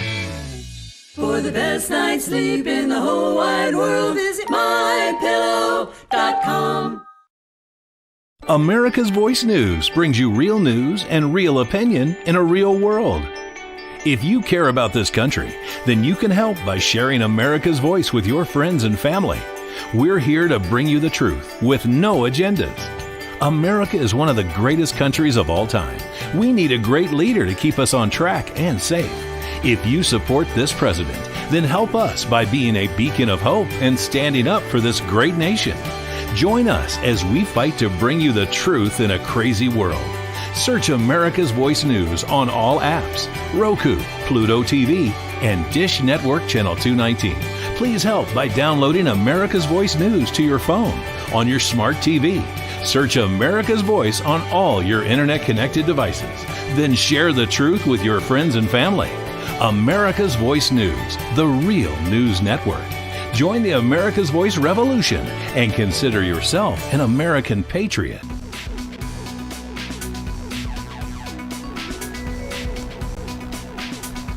Welcome back to America's Voice Live. America's Voice Live. Oh, it's you.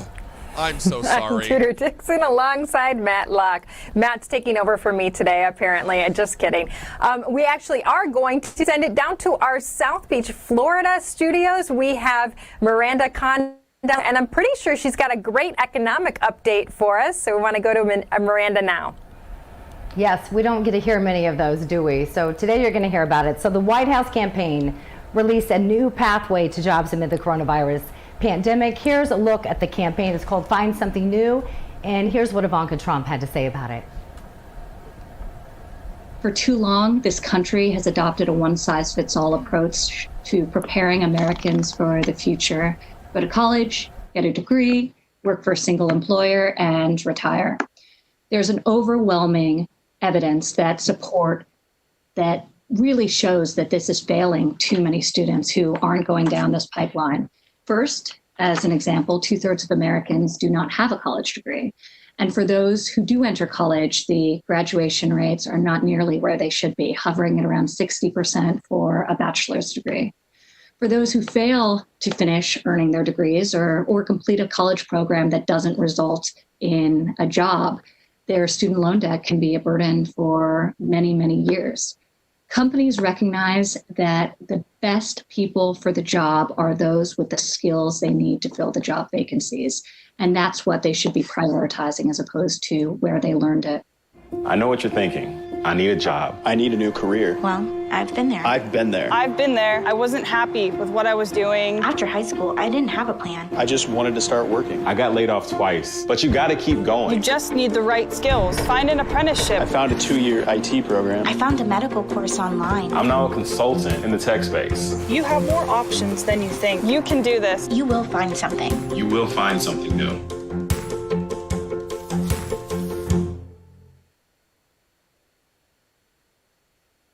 Now, to talk more about this new initiative put on again by the White House campaign is CEO and founder of Engineer and Tax Services, Julio Gonzalez. Good to see you, sir. Good to see you. So that was a pretty positive take. There's a lot of negative headlines and when it comes to the business sector right now, and we understand why. So this is something, though, that they were pushing prior to COVID-19. How successful do you think this campaign will be? I think it'll be extremely successful. I think it's on the right path. We have the winners now, we have the losers. Clearly after this pandemic, businesses aren't coming back. A lot of employees, 40 million, right, they're out of jobs or in industries that aren't going to come back. And now we have to pivot into industries that are thriving in this pandemic, and I think it's a brilliant plan. Right, and also, for a lot of people, I mean, I kind of grew up in the era, you're expected to go to college, but college is so costly right now, and a lot of people have to weigh whether or not it's worth the investment. And so sometimes vocational training is the key here, especially in industries that are thriving right now. No question about it. I mean, a lot of the jobs, right, that are thriving, the companies that are thriving, it's not necessarily a 4-year degree that you need anymore to get into these industries. And you don't want to be paying off your student loans for decades, which I know a lot of people are still doing. So we're going to get into some of those careers that are thriving right now in the middle of COVID-19. But before we do that, I want to talk about Tyler Goodspeed, another headline in the business news. He has now been called as acting chair of the Council of Economic Advisors. He's pretty young. He's only 35 years old, but a lot of people have high hopes for him.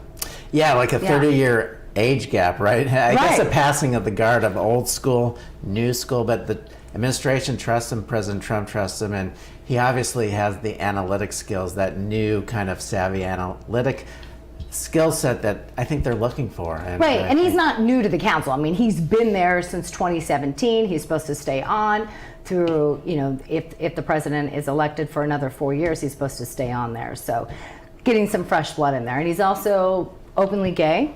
How do you think liberals are going to take this?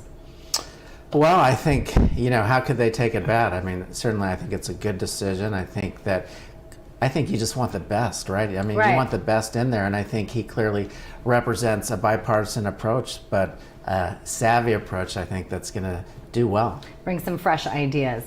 All right, so before we go into talking about some of those industries that are thriving, because hopefully that will help some of you at home who are sitting there perhaps wondering if you're going to have a job to go back to or a business to run, or if you maybe need to switch gears, we need to talk about that because some not so good news over the weekend. The emergency grant program that was supposed to help a lot of businesses tapped out, all the money used up, and that happened over the weekend. So good thing that people are utilizing it, bad thing for people that were hoping to take advantage of it but can't. Well, we still have PPP funds, right? So we still have funds till there. August 8th. August 8th, right? The Main Street Capital Program just came out. The banks started opening up and lending that out. 3% interest, long-term loans. I mean, so we have great capital programs out there that although one ran out, we got the other ones, and those are very strong and great programs. We talked about it a little bit last week on America's Voice Live when we had Freddie Pereira on. He's an employment and labor attorney, but you're a businessman. How many employees do you have?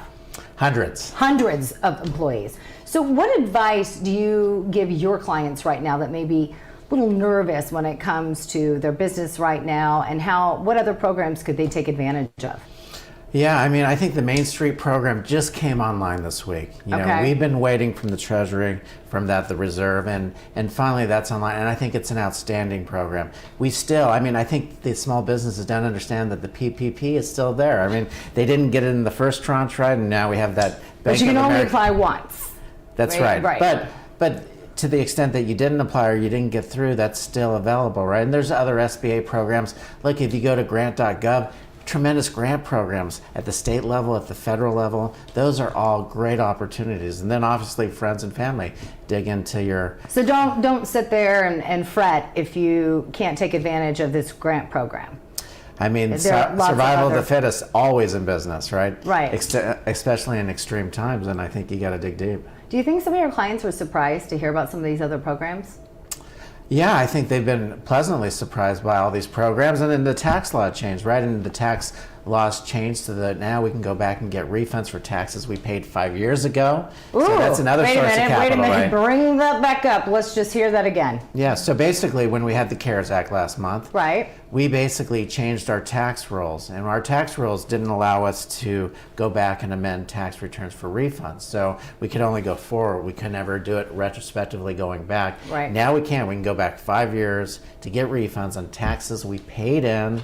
And that's a free source of capital that we didn't have because we changed the tax rules. I love that. See, there's some good news. Some other good news. Let's talk about some of the industries that are actually thriving now because of the pandemic.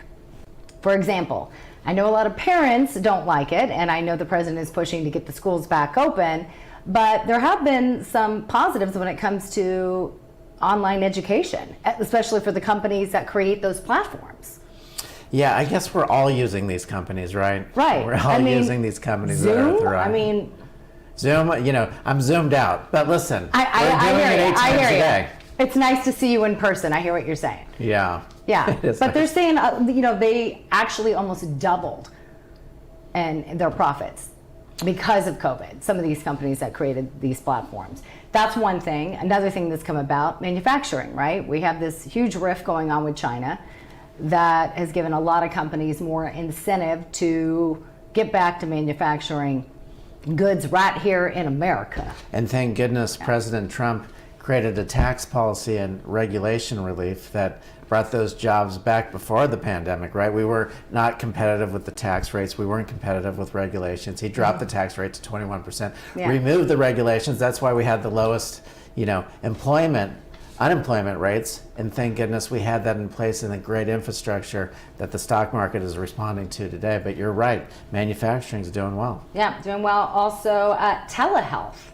I mean, I know a lot of people want to be able to go in and see their doctor, but telehealth is like the new thing now, and it's going to be utilized. Everything. Everything. Tele-law, telehealth, right? Tele-engineering. We're doing tele-engineering, so I get it. Everything. And one of your favorite topics, real estate. Well, real estate winners and losers there, right? Okay, let's talk about the winners. Well, certainly distribution, industrial space, manufacturing, right? Those are the massive winners. All these properties are getting the shopping malls are not doing well, but those will become distribution centers, and the offices and the hotels aren't doing well, but those will become the apartments. And you know, but interest rates are really low. And inventory's low. So that's going to be helping some people who are anxious to buy. Sure, it's great for the buyers. Right. No doubt about that. Lastly, robotics. There have been a lot of changes because we've seen, for example, in some of the meat manufacturing industries, people getting sick. So now they're creating robots to do some of these other jobs to create fewer instances of illness. So that's another advancement. And that was a mouthful what I just said. But yeah, it was a mouthful, but maybe more important than the robotics is 5G. 5G has to be everywhere. It has to run the robotics, and that industry is absolutely exploding. So not all is lost. Not all is lost. Julio, thank you so much. Good to see you. We're going to look up those grant programs. That was good advice. Yeah, thank you. Julio Gonzalez with Engineer Tax Services. Always a pleasure. All right, we now want to hand it back over to Tudor and Matt. Thank you very much, Miranda. Great report. I did not like when they said that malls are going away, Matt. I'm going to tell you again, I am old school on the mall thing. I like to be able to go try on my clothes. This is unacceptable. I've ordered clothes online before, and it just doesn't work for me. I know I sound like a really old person. I think that my whole life is going to have to go to the online thing. I don't like that. I did like the manufacturing report. That was good. That's very interesting. It's good for the United States. And this morning I heard that the Ford is bringing back the Bronco. I heard that on the Steve Gruber show this morning. So that should be interesting to see. Apparently there's all kinds of different versions. You can take all the doors off. I'm excited about that. So that seems like a good thing when a new car is coming out. But stay tuned. We are going to be back with our own Heather Mullins live, talking about the first federal execution. We'll be right back here on America's Voice Live. The hottest new razor is taking the men's grooming world by storm. And if you don't have it, you need it. Micro Touch Solo, the hyper-advanced full-body razor that trims, shapes, edges, and even shaves with micro precision. And it's totally safe to the touch. Go solo for full body control with one tool. No nicks, bumps, or ingrown hairs. Edge beards and goatees with one touch. Clean your neck, barber shop perfect. And check this out. Snap on the guide to tame growth and perfectly shape your full beard. And keep new growth stubble trimmed exactly to your style. And look, the Solo Full Body Groomer trims precisely the length of hair you want. Snap off the guide and remove unwanted hair anywhere in seconds. What makes Solo different than your ordinary razor? Dual-sided German stainless steel blade. Shave up or down at 200 microstrokes per second. The Ultra Flex pivoting head contours perfectly to you for precise results. 3 custom grooming guides for control of exact length and shape.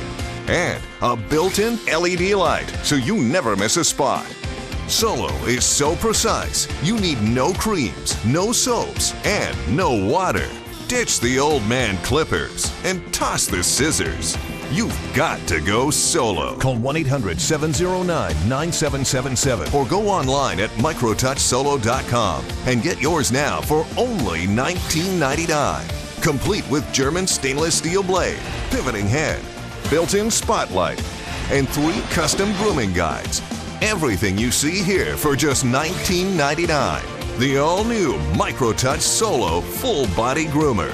The one tool that does it all. Windshields are impossible to clean, and a dirty windshield can be downright dangerous. Introducing the Hurricane Windshield Wizard, the one tool that reaches and cleans for you. It uses the power of microfiber with a pivoting head to make cleaning windshields quick and easy. The specially designed ergonomic handle fills with tap water and dispenses at the touch of a button, so you can clean in seconds without straining. And it folds away for space-saving storage. Order now and get the Hurricane Windshield Wizard with free extra bonnet for just $19.99. But order now and you can double the offer. Plus, you can also get the Battle Visor, the visor that blocks the harsh glaring sun and keeps you safe on the road. Just pay a separate fee, and we'll ship everything to you for free. That means you can get all this and free shipping. Order now. Call 1-800-474-7530 or visit getwindshieldwizard.com. So call 1-800-474-7530 now.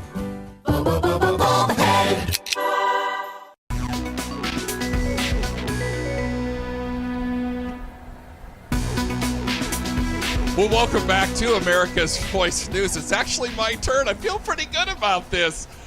Tudor Dixon, Matlock, so glad that you're actually watching us sometimes. I mean, we have fun on this show and whatnot. But, Tudor, we're going to talk about a federal execution. Now, I don't know where you stand on the death penalty. I know it's been 17 years since we've had our last federal execution.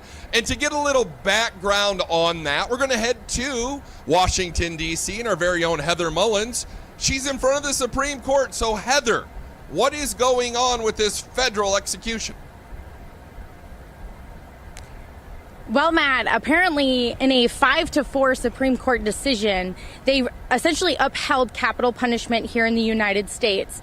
Now, Daniel Lewis Lee was recently executed for an alleged murder where he killed William Weller, his wife, and their 8-year-old child. Now, what struck me when I was doing some research into this case is there's actually a family member that alleges that the actual killer was the one who recruited him to a white supremacist group, and they were actually robbing William Weller, who has a gun facility. And so he allegedly was the actual killer, and the one that was executed took a plea deal, or essentially the actual killer took the plea deal, so the wrong person was executed by way of the family. This is what the family, the victims, were saying. Yeah, it's interesting because his last words were that he was innocent, that they were killing an innocent man. So it's a tough situation, but it does sound like he was involved, at least.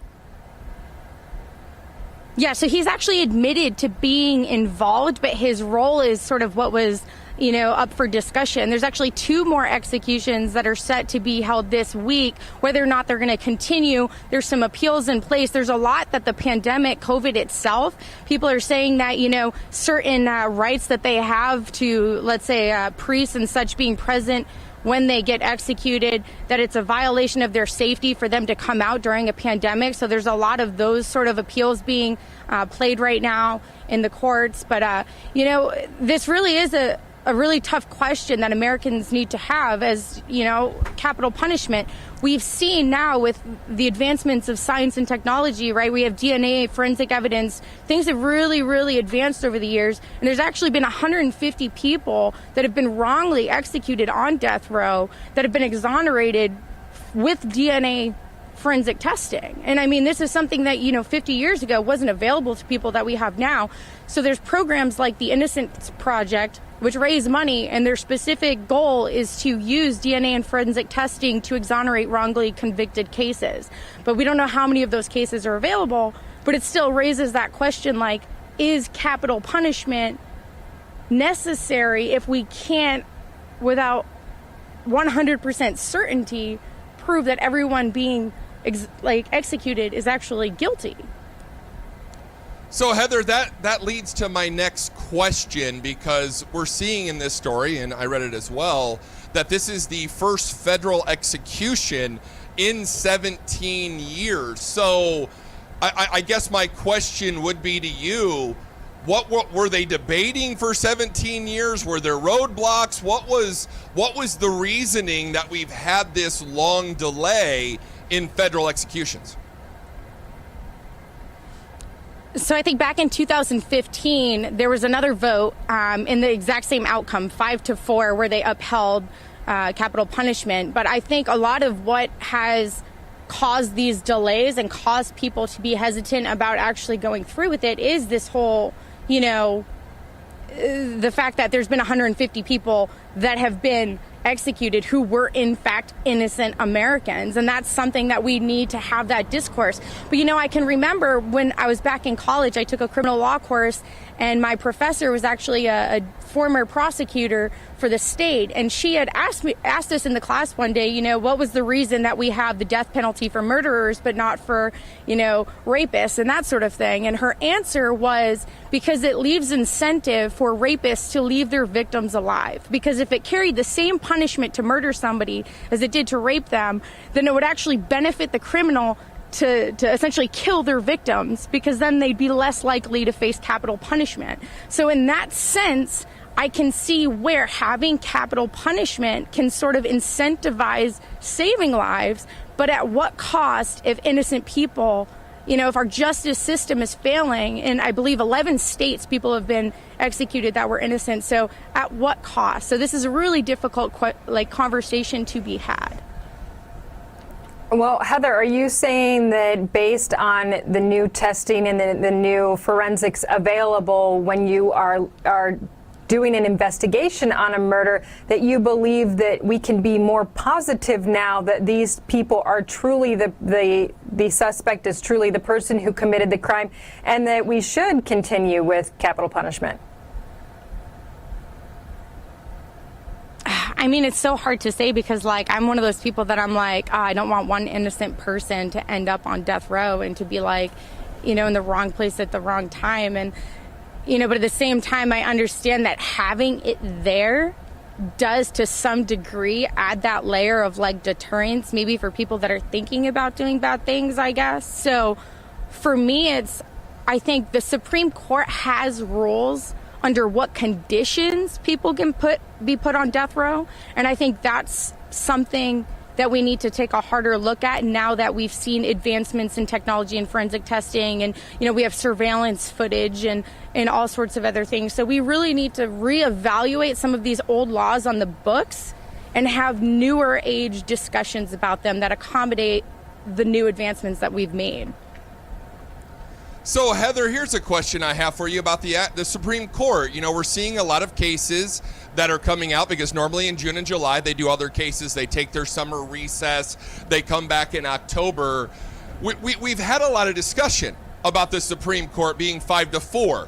But we've seen a lot of cases go a lot of different ways. You've got Gorsuch in one case, who we think is a diehard conservative. You've got John Roberts on another case, who we thought was a conservative. But on this case, it seems that the conservatives said, criminal punishment is something we should have. And I guess my question is this the deterrent that conservatives think will be to uphold the rule of law? And you shouldn't, we don't want people murdering people, right? Mm-hmm. No, absolutely, you don't. And I think, the fact that for this specific Supreme Court decision, they were divided, I think it does speak to sort of party lines politics here.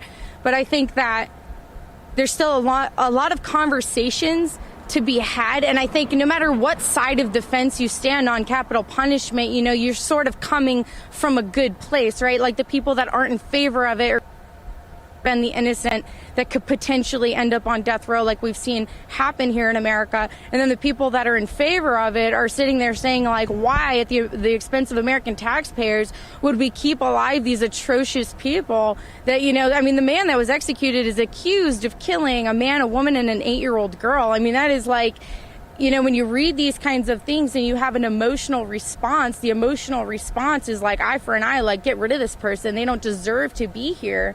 But then at the same time, there's the conversation of we need to have a flawless justice system to make sure that the real people are held accountable. And in this case, you have family members saying the person that actually killed the family was given a life sentence.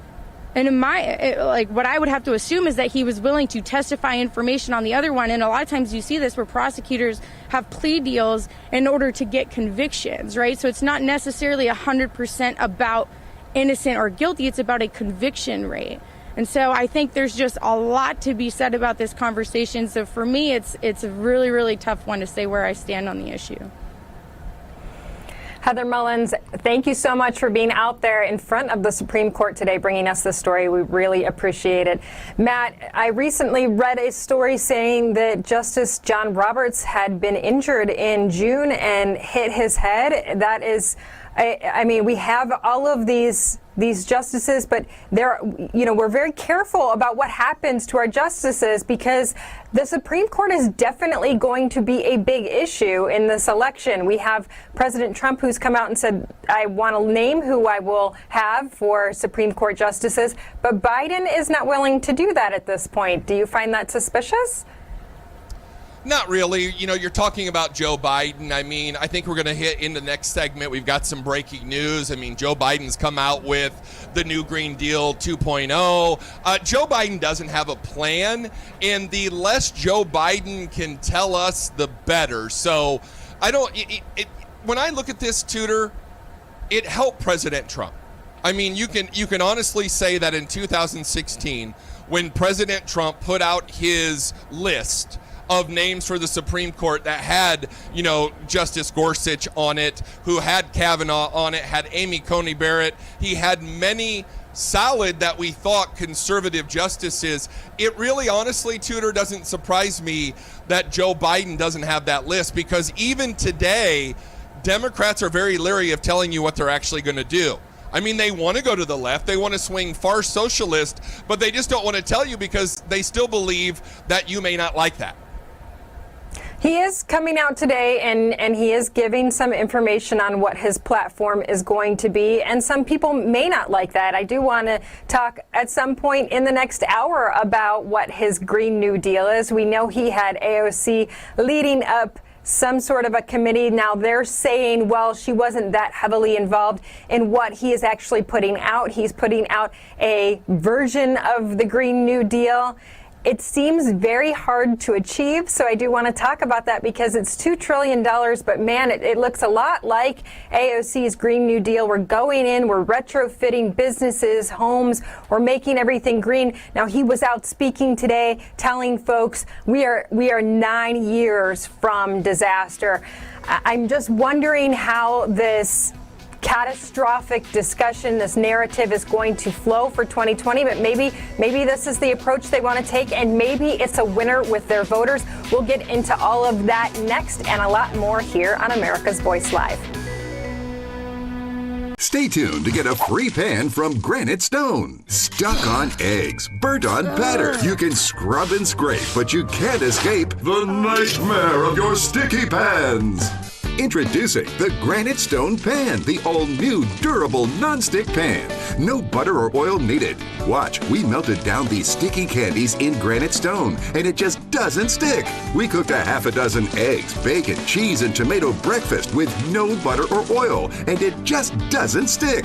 Look, caramels, chocolate, and cheese. Unreal for any other pan, but not for Granite Stone. It just doesn't stick. Granite Stone will be the last pan you'll ever need because it's pressed from a solid aluminum disc for even heat conduction, then coated 3 times with our durable Granite Stone finish. Granite Stone is metal utensil safe and won't scratch. And talk about non-stick. This salmon cooked skin side down with no added butter or oil just doesn't stick. This steak is perfectly seared just like the pros. And because Granite Stone is oven rated to 500 degrees, we bake this upside down pan pizza to perfection, and it just doesn't stick.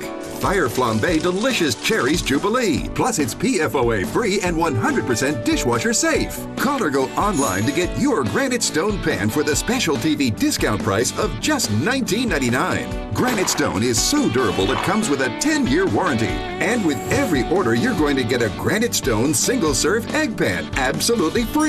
It's the perfect size for personalized eggs, omelets, or frittatas that slide right out. It makes the best bacon, egg, and cheese sandwich quick. Yours absolutely free. We'll even ship your entire order free. That's right, free shipping. You get it all, an incredible value. Here's how to order.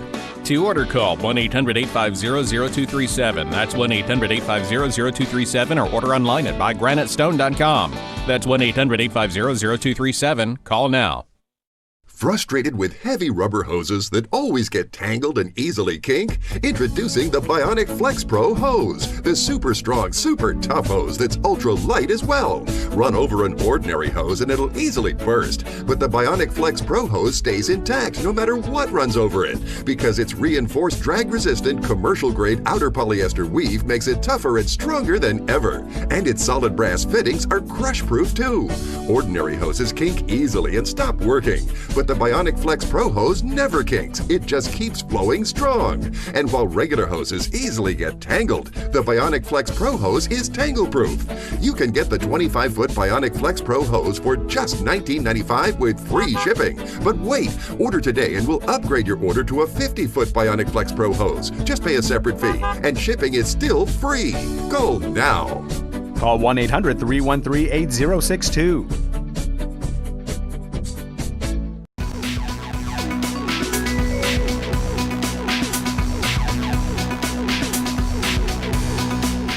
Welcome back to America's Voice Live. I'm Tudor Dixon alongside Matt Locke. Matt, before the break, we were talking a little bit about Joe Biden, and this whole hour we've sort of been talking about how the Democrat Party has moved to sort of an extremist group in many cases. Well, a woman at the New York Times would seemingly agree with that statement. Her name is Bari Weiss, and she was a New York Times opinion columnist. She recently put in her resignation And she says that there is this tribalism there, that she was discriminated against intensely, a lot of times called a Nazi. She said that the entire paper was about really just saying what you think is right. She said a new consensus has emerged in the press, but perhaps especially at this paper, that truth isn't a process of collective discovery, but an orthodoxy already known to an enlightened few whose job it is to inform everyone else. And she left the paper saying that it was a very toxic environment for her. She could no longer work there, and she felt that Americans deserved an actual newspaper that was willing to report true news. Very interesting, and this is actually enlightening. We've wondered for a long time what was going on in these newsrooms. Now we have this inside look from someone who works there saying that she was horrendously attacked on a daily basis, in fact called brave for working there. And she said, Matt, I don't think you should have to be considered brave just to go to work. What do you think about this?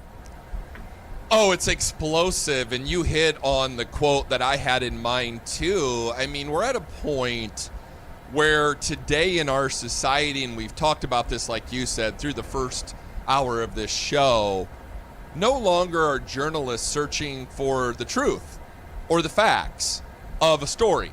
It's an orthodoxy. It's an ideology. Now, you and I both know this. I mean, we're in this every day, all day, and I said this yesterday, on the program. We're living in a time where the news isn't the news. And we're living in a time where these publications, it's okay if you believe in what she called the mind think, the wrong think. I want to make sure. She says, Weiss noted that her own forays into wrong think have made her the subject of constant bullying. So the whole point here is, Tudor, if you don't believe in what your liberal editor newspaper believes, you're going to be bullied to leave and be gone. That's not news. And she even says, I'm a centrist. I'm not a conservative, but I'm a centrist, and my ideas don't play to the editors because it doesn't go to the right groupthink to be considered journalism. Now we just know. And Tudor, how many more Bari Weisses are there in journalism today that went to college as that bright-eyed, bushy-tailed young person who said, you know what?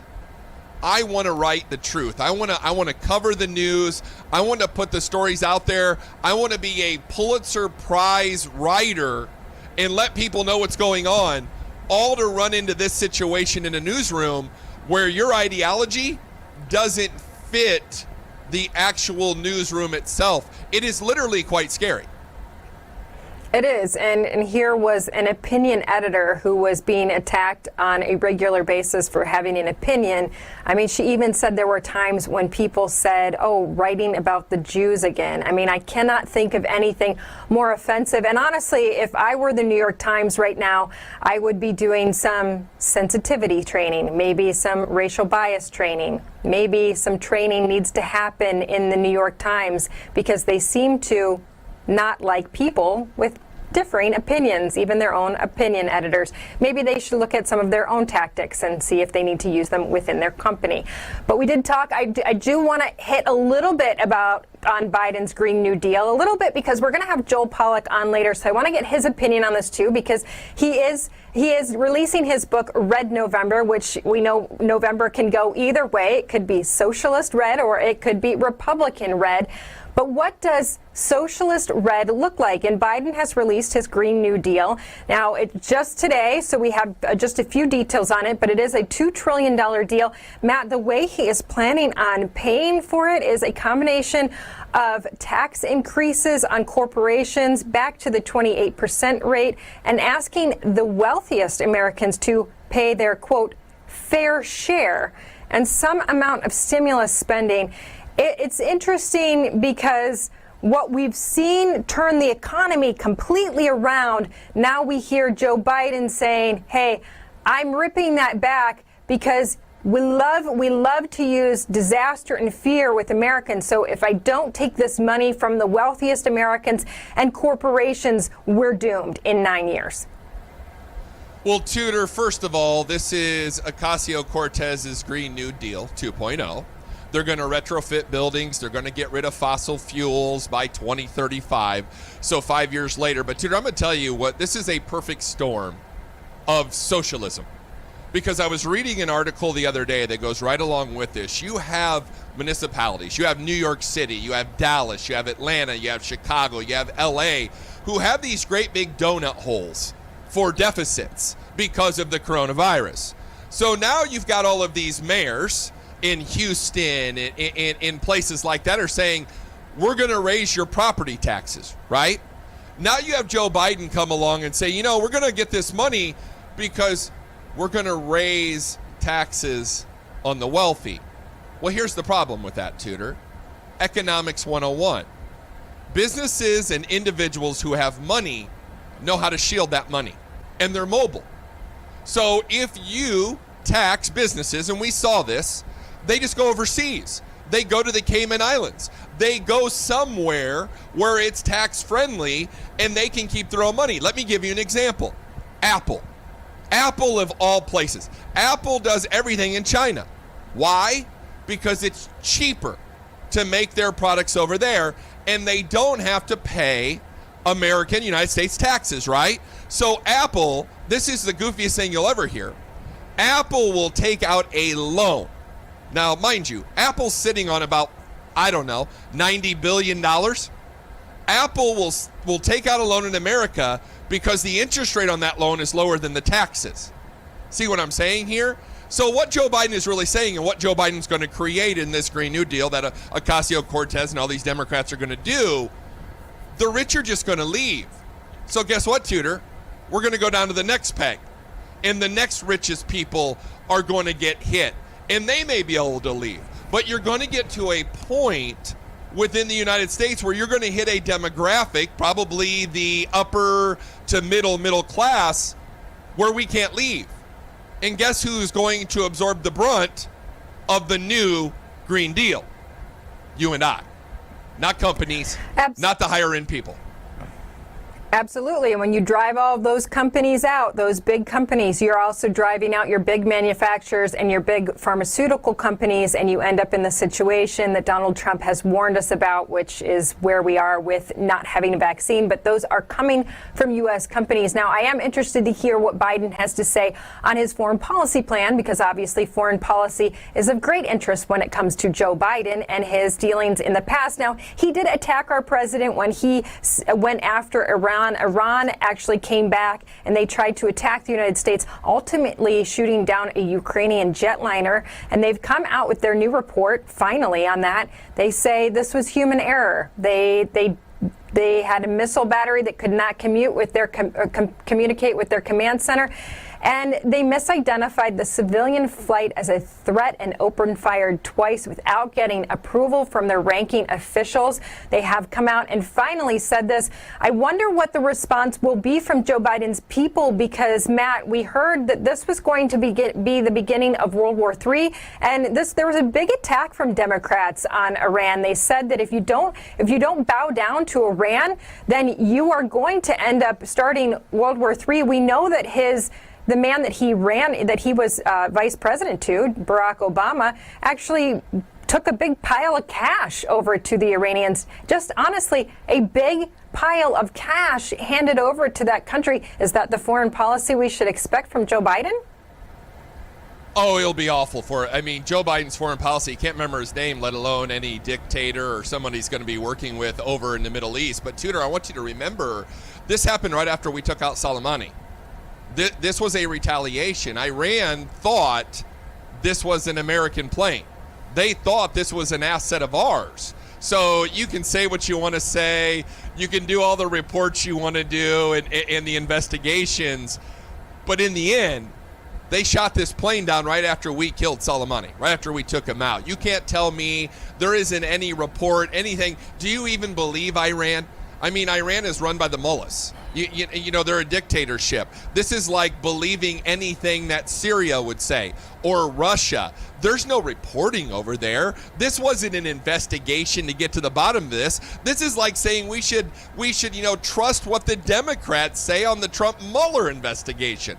I mean, you're literally working with information that probably isn't the most trustworthy to go by. But look, the report comes out. They say it's a miscommunication of a battery of missiles that took out an airliner. I don't know. But coming up next, we're going to introduce to the program Dr. Marilyn Carson. We're going to talk to her about education. We're going to talk to her about reopening these schools. And Tudor, I saw that very same story today that one of our competitors ran about the 5 doctors and opening up schools. And I have to tell you, the mainstream media doesn't want your children back in these classrooms. We're going to welcome Dr. Marilyn Carson to the program coming up next. Don't go anywhere. America's Voice Live.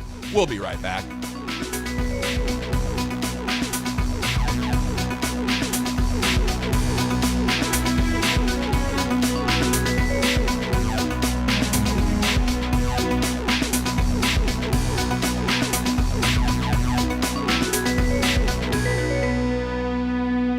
The hottest new razor is taking the men's grooming world by storm.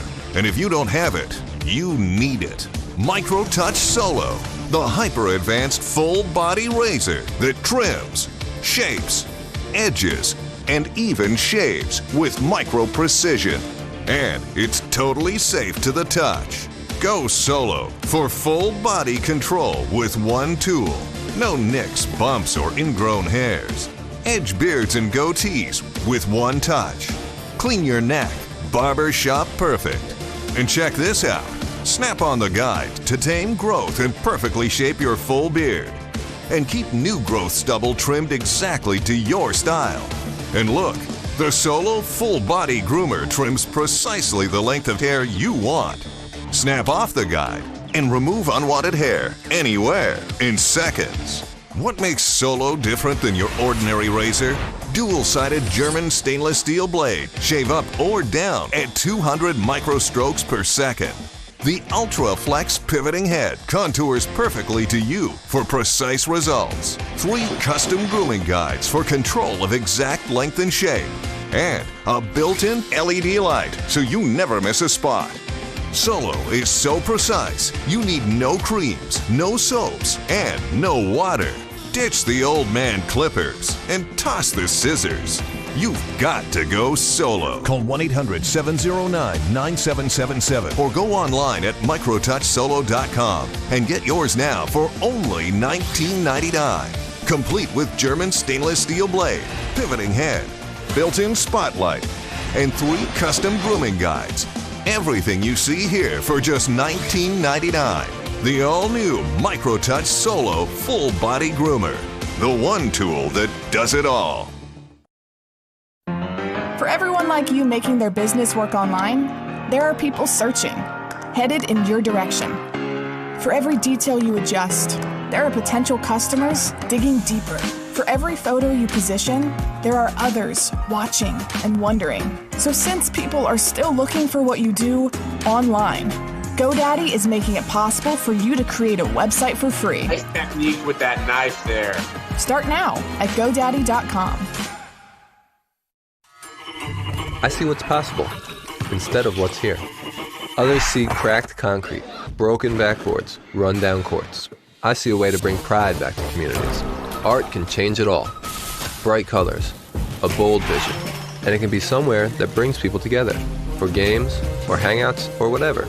A place that makes people proud, like this is my neighborhood. That's why I made Project Backboard and a site with GoDaddy. How will you make your mark? Make the world you want.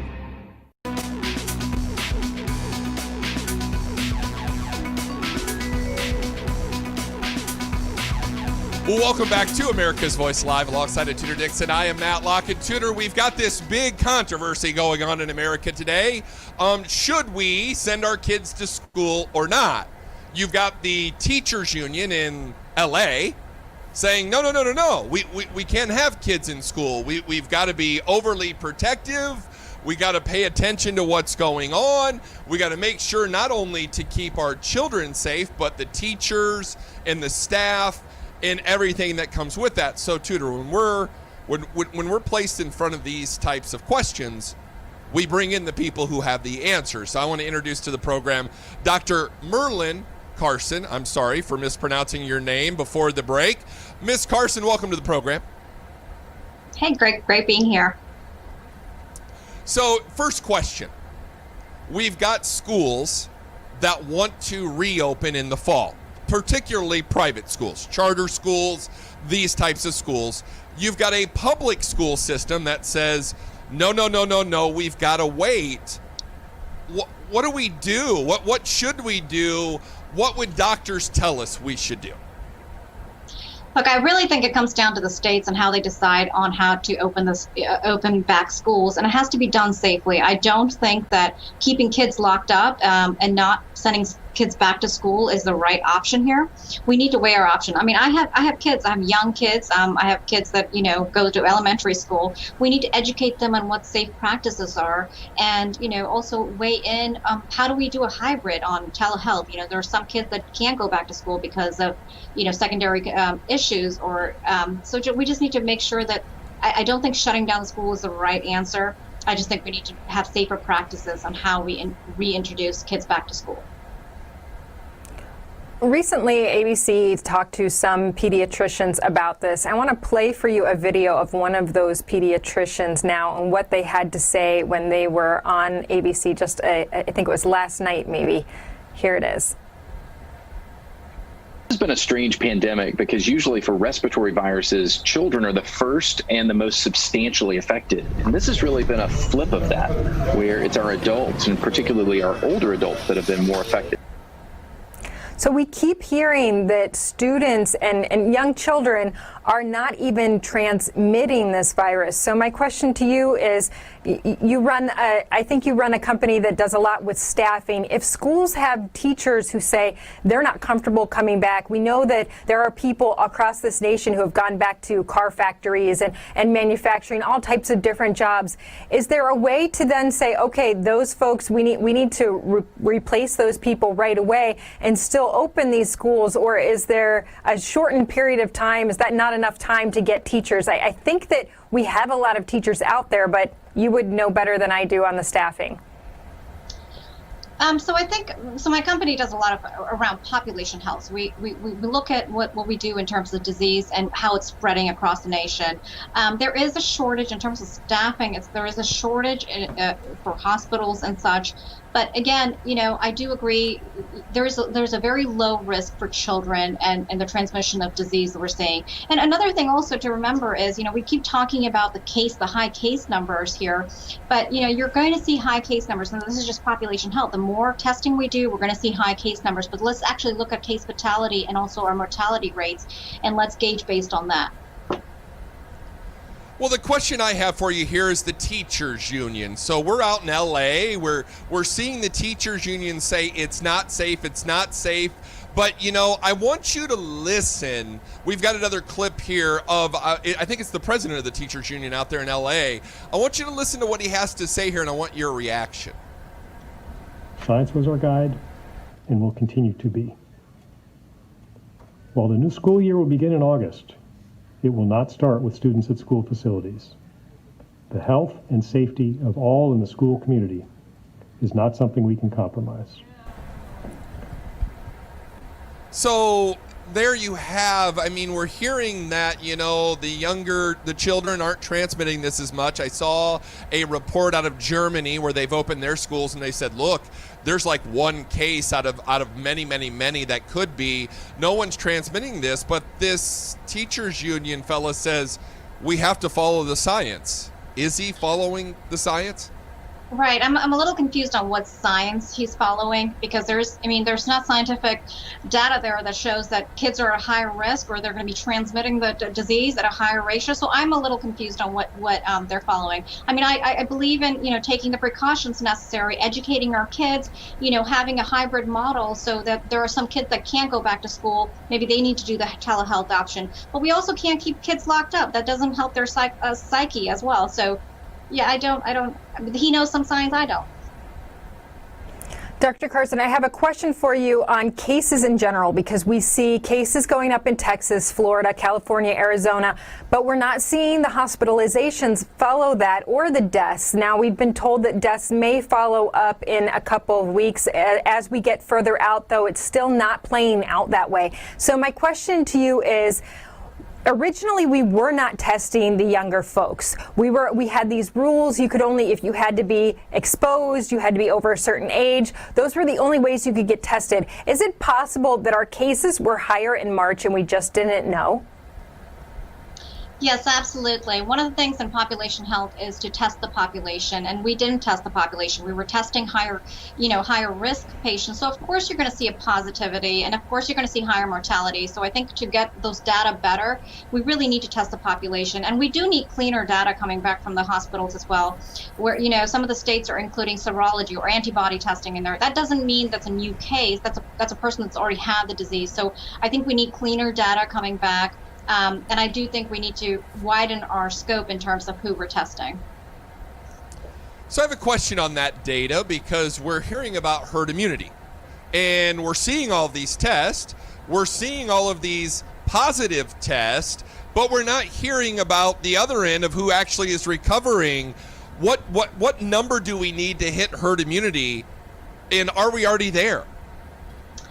So, herd immunity is, we better see herd immunity when there's a vaccine in place, right? So we're not there yet. Hopefully with the vaccine coming out, we will get to that herd immunity. It's hard to say right now.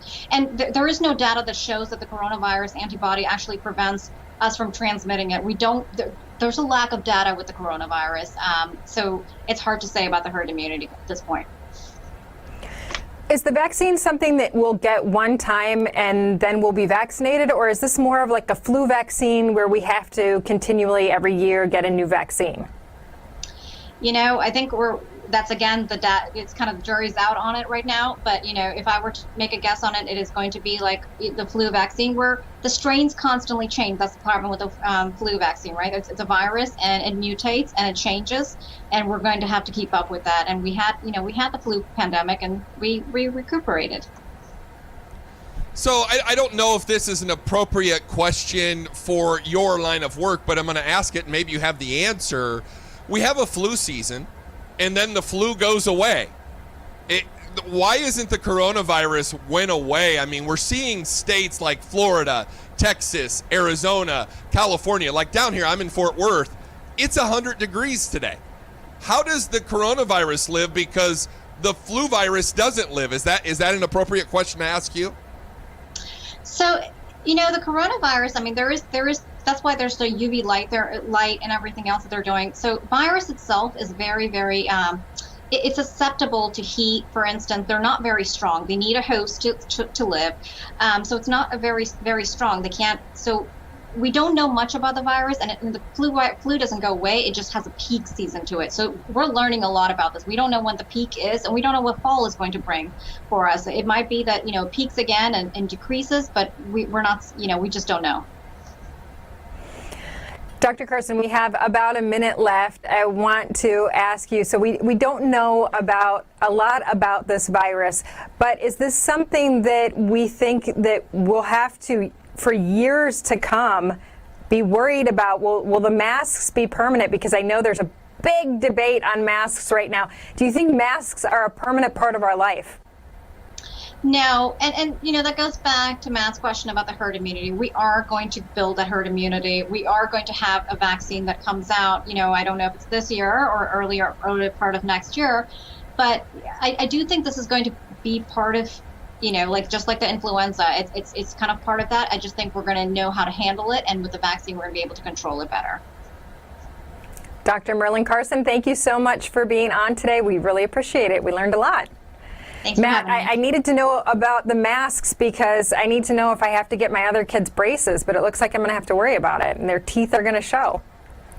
Well, now you've worried me because I wear the same mask now. I wear the same mask all the time now. Like I said, I wear it like a chin strap, but I'm still wearing it. So should I wear a different mask, or should I get a cooler mask? But in all seriousness, I would like to have no mask. And I would like to get out of the point of where we're always worrying about this disease. And really why I asked her that is the whole question in my mind, the flu virus goes away. It, like she said, it has a peak season. Why isn't the coronavirus going away in 100-degree heat? I mean, that's really where my brain goes in all of this, Tudor. I don't know what to think, and I'm not a doctor, and it's a good doggone thing, probably. No, I know, but it's very interesting that we do have pediatricians coming out and saying that this isn't a problem for kids and students should be in school. A lot of pediatricians have talked about the importance of that social, being social for children, being able to see their teachers' facial expressions. That's really important for the younger students. I know a lot of teachers who instead of a mask, they're getting this plastic shield that goes over their face so that the students can still see their face. Some people have questioned whether that's safe. How are these droplets actually getting out of your mouth and getting to other people? But I think if we take the advice of these pediatricians who are saying, we're not seeing this with children, that the viral load, they're saying the viral load is so low that they're not passing it on to grandparents. We've kept our children from our grandparents for many months now. Maybe we don't need to be doing that. It would be very interesting to have someone actually come out and tell us that, but I think everybody's still a little afraid to make any definite decisions on that just yet. But stay tuned. We'll be back with more here on America's Voice Live.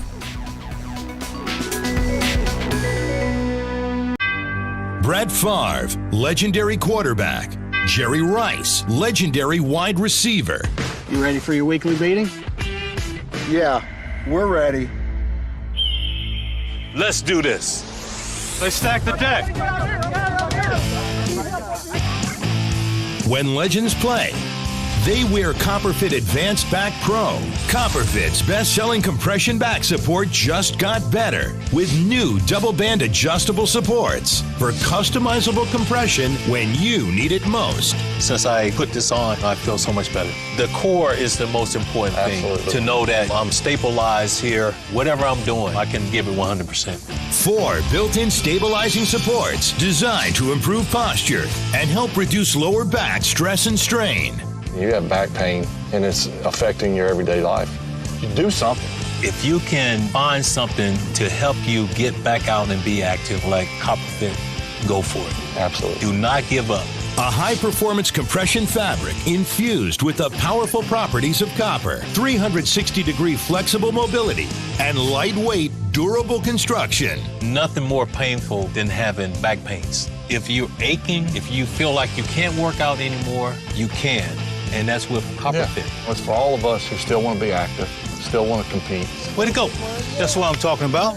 Man, this really does feel good. It feels to me like the fountain of youth.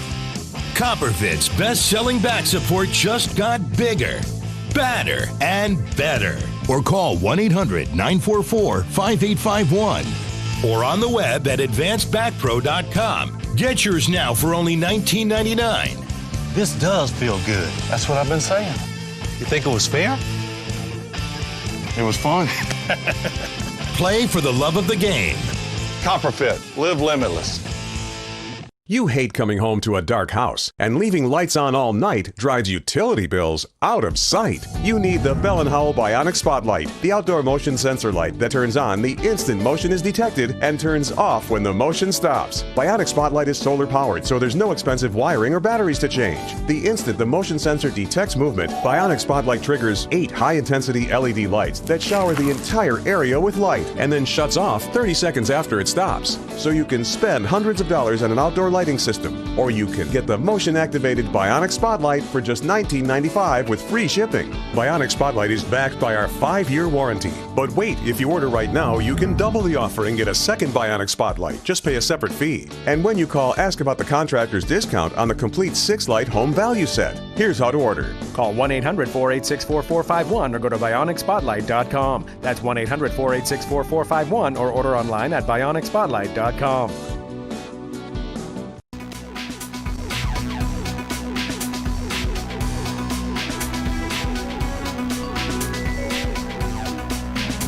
Welcome back to America's Voice Live. I'm Tudor Dixon alongside Matt Locke. Matt, a new poll came out and shows that 90% of evangelicals are supporting Donald Trump but 90% of atheists are supporting Joe Biden. So I find that very interesting. You have two ends of the spectrum here.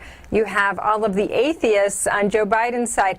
I'm not sure what pile you want to be, what side you want to be on there, but I do think that there are some policies in Joe Biden's campaign that makes me understand why that split looks the way it does. Now the Protestants and Catholics are different. You end up with 56% of Protestants supporting Trump, whereas 42% support Biden. 52% of Catholics support Trump, where 44% support Biden. And Jewish people, you have 28% supporting Trump and 61% supporting Biden, which has historically been the way things have gone with the Jewish folks. They are generally more likely to be Democrat, although some people have been doing the whole walk away since we've seen a lot of anti-Semitism toward the Jewish people from the Democrat Party. So it'll be interesting to see what those numbers finally come out. What do you think about that, Matt? Well, I think it's a huge story, Tudor. It's the reason I put it in the doc last night, because if you go back to 2016, it was 82% of evangelicals voted for Trump, supported Trump. Now it's 90. 8% is a big number. Now, you made an interesting little correlation there, because I can tell you there are a lot more evangelicals than there are atheists. I can tell you that right now. That group of evangelicals is probably, I would say, somewhere 40, 50, 60 times bigger than atheists. So there is that. But I'll tell you what's going on here. Here's my theory of this entire story. You and I have been talking about this mob culture, this woke deal. I think it's, when we talk about the silent majority in this country, I believe a big part of that is evangelicals. Christian, church-going people who are quiet, Tudor. They're not out telling their friends or their family or their neighbors who they're going to vote for. And I find it also interesting that when you break down the religions like Catholicism, my wife's a Catholic, when you put that with abortion, it's really weird how that jives, that any Catholic would vote for a Democrat, in office based on their religious views. But I'm going to say one thing with all of this, because we're going to get into this and we've got another story coming up with Latinos. If President Trump is getting 90% of the evangelical vote, if he's getting 96% of the Republican vote, he destroys Joe Biden in November. I mean, I don't think it's close. And if you've got 8% more evangelicals supporting Trump today, I don't know what that number looks like, but I would be willing to bet it's in the millions. 1 million more votes for Trump would be absolutely huge. So in all of this, Tudor, I think what has happened is the mob culture, the mob mentality, the Democrat socialistic culture has brought forth the evangelicals to actually start voting and express who they want as president. Well, absolutely. Taking away evangelicals' rights and making, we just had the vote on abortion, I think it was in Louisiana. That is not something evangelicals want to see. They want to see a president who's going to stand up for what they want. And so they see that as President Trump. They certainly don't see that as Joe Biden, who was more conservative on the abortion matters, but now has come out and said, hey, I'm for abortion. He's gone Hillary Clinton on us. I'm for abortion at any time. Now, I also think that's interesting because that doesn't play that well with Latinos, but now Biden has come out and said he's making a sharp pivot toward the Latino vote, but he has to, because he did terribly with Latinos in the primary. He knows he doesn't have what it takes. Now his poster girl out there is going, boycott Goya Foods, the largest Hispanic food company in the United States. So he has one of his biggest cheerleaders out there who has now joined him. Let's remember when AOC didn't like Joe Biden. Joe Biden was not going to be her guy, and he had never reached out to her. There was all kinds of controversy because, Alexandria Ocasio-Cortez is a very important person, and people need to personally reach out to her, Matt. So now he has aligned himself with this woman. She is the pinup girl for the Democrat Party, and she is going to go out there and she is going to demand, as a Latino woman, that you are going to boycott Latino companies. How does that help Joe Biden? Because he knows he needs these. I mean, he admits this in his platform. He goes out and says, you know what I'm going to do? I'm going to take the Puerto Rican crisis with Hurricane Maria, and I'm going to say this is all Donald Trump's fault, because in any crisis, there's opportunity for me. So I'm going to jump on this bandwagon, even though that opens a whole can of worms, because we've proven that mayor there, the government there, hid food supplies, hid the supplies that the American government sent to them, that the federal government sent to Puerto Rico. But that's the platform he's going to use. Meanwhile, he's got Ocasio-Cortez out there banning or asking people to boycott Latino companies, and he's going to say, you know what, Donald Trump left Puerto Ricans in the lurch when it came to Hurricane Maria, so I'm going to come in and fix that. Is this a good strategy? Well, it's a don't let any crisis go to waste strategy is what it is, and the Democrat Party has a hard time understanding what they really stand for. And Ocasio-Cortez is the poster child for this. I mean, she ran Amazon out of town. That was going to bring in 25,000 jobs. Now she's a Hispanic running the largest Hispanic food company into a boycott. And, you know, Tudor, I chuckle at all of this because the Democrats, they're not real bright. Because when these boycotts come out, what actually happens? The exact opposite. People raise money, they do different things, and, you know, they came out, and I don't want to skip this, so I want to do two things here. We've got both parties that are trying to court the Hispanic population. So President Trump came out and talked about his immigration measures, and I want to pull that up here, and I want you to listen to what the president said. So let's play that first. And I'm going to be, over the next few weeks, signing an immigration bill that a lot of people don't know about it. You have breaking news, but I'm signing a big immigration bill. Is this an executive order? I'm going to do a big executive order. I have the power to do it as president, and I'm going to make DACA a part of it. But we put it in, and we're probably going to then be taking it out. We're working out the legal complexities right now, but I'm going to be signing a very major immigration bill as an executive order, which Supreme Court now, because of the DACA decision, has given me the power to do that. So, Tudor, that, by the way, is genius. Let me tell you what President Trump just did. The Supreme Court said, oh, well, Barack Obama's executive order on DACA is bulletproof. Okay, I'll just write a new one. I'll write a new one taking DACA out of the mix. Good luck. Here comes my immigration executive order. And you just heard him tell Jorge Ramos, oh yeah, I have the power. The Supreme Court just gave it to me.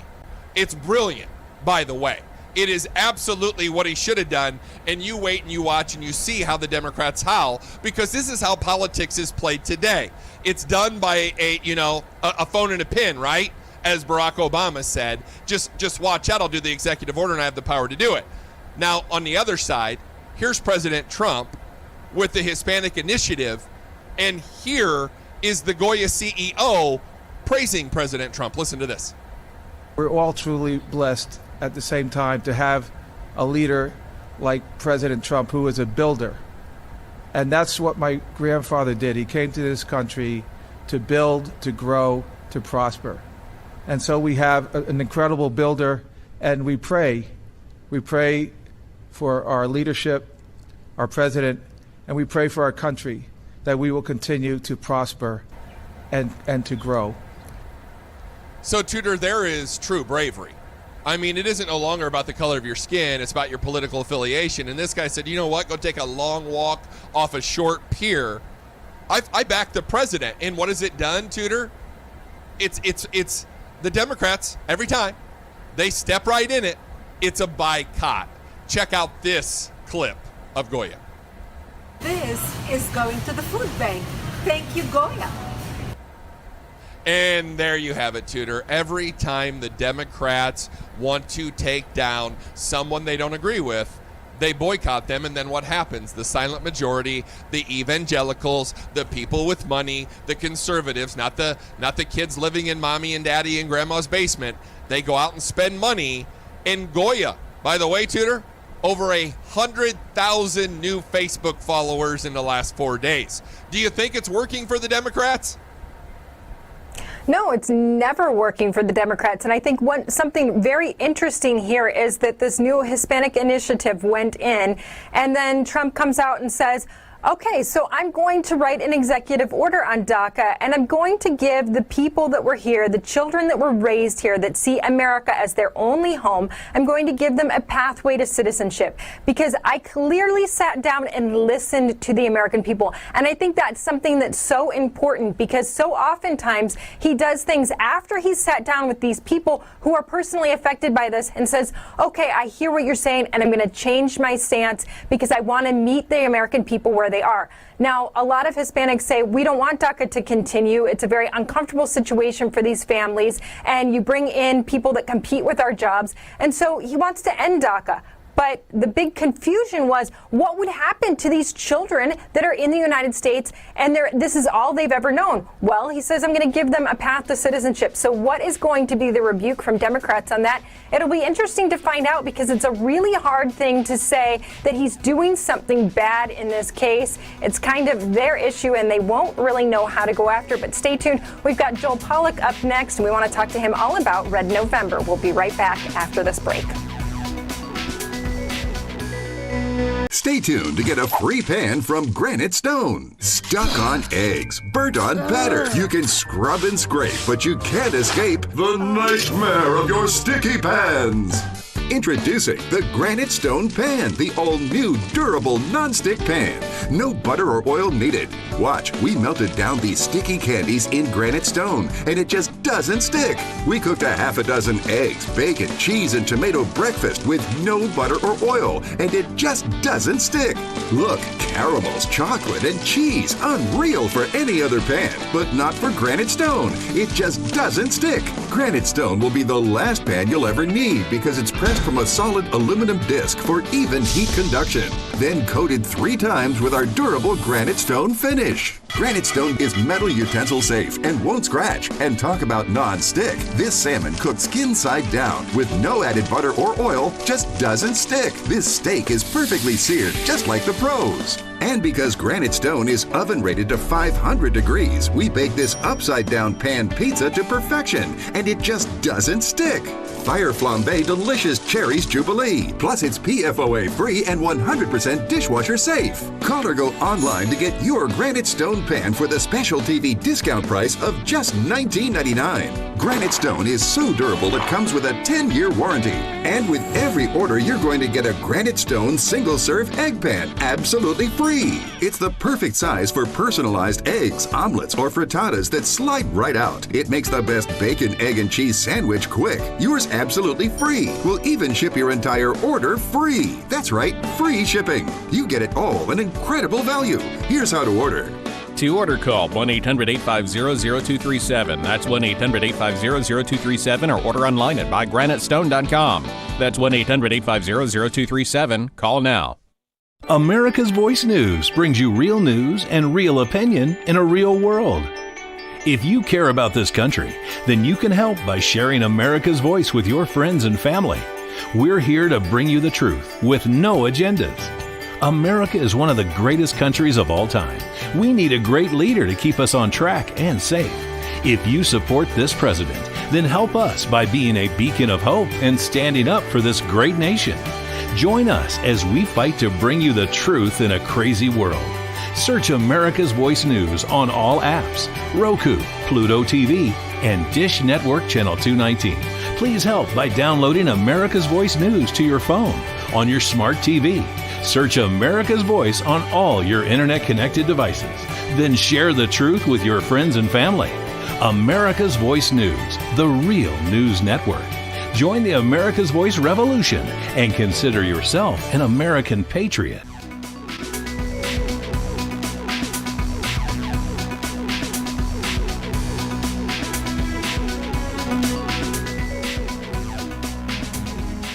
Well, welcome back to America's Voice Live alongside Tudor Dixon. I am Matt Locke. And Tudor, it's a big day today. It's a big day today. It's book day. It's Red November book day. We've got Breitbart.com senior editor at large. We've got Joel Pollack joining us. And Joel, big day today. Where can people go buy this book? You can buy it just about anywhere that books are sold. Amazon.com, Barnes & Noble, and CenterStreet.com is where you have a portal to all the different retailers. This is the book Red November. It's got a nice cover there, so easy to find. It's got a very nice cover, Joel. And so let's get into this because we've got a lot of stuff to talk about in this segment. We're watching Red November happen in July because Joe Biden today came out with the Green New Deal 2.0. Tell us about what you talked about. Well, it's a little hard to follow because when you listen to Joe Biden, he rambles a bit. At one point, he talked about getting our kids to market. I think he misread the teleprompter. But basically, Joe Biden's environmental plan is very much like Alexandria Ocasio-Cortez's Green New Deal. It just delays everything by about 5 years. He's also proposing to get rid of fossil fuels. He's also proposing the railroad project that she likes. And by the way, Biden and Obama tried to impose national high-speed rail systems all across the country in 2009, 2010. Didn't work then either. And just last year, Gavin Newsom, our own governor here in California, liberal California, canceled the surviving high-speed rail project because it was too expensive and didn't provide the environmental benefits, plus no one was going to use it. So Joe Biden kind of rehashed some old ideas with an extra dose of radicalism that Alexandria Ocasio-Cortez has infused into the party. And that's what I write about Red November, that this Democratic Party really has become quite radical, and it has managed to nominate the most left-wing candidate in the history of the United States. Many people think of Joe Biden as a sort of backslapping, friendly politician, not really known for accomplishing much, but he was always at least somewhere in the mainstream of his party. That Joe Biden is ancient history, and the Joe Biden we have today is basically a product of the Obama alumni and the Sanders Brain Trust, and he's advocating for policies that are more radical than anything we've ever seen before.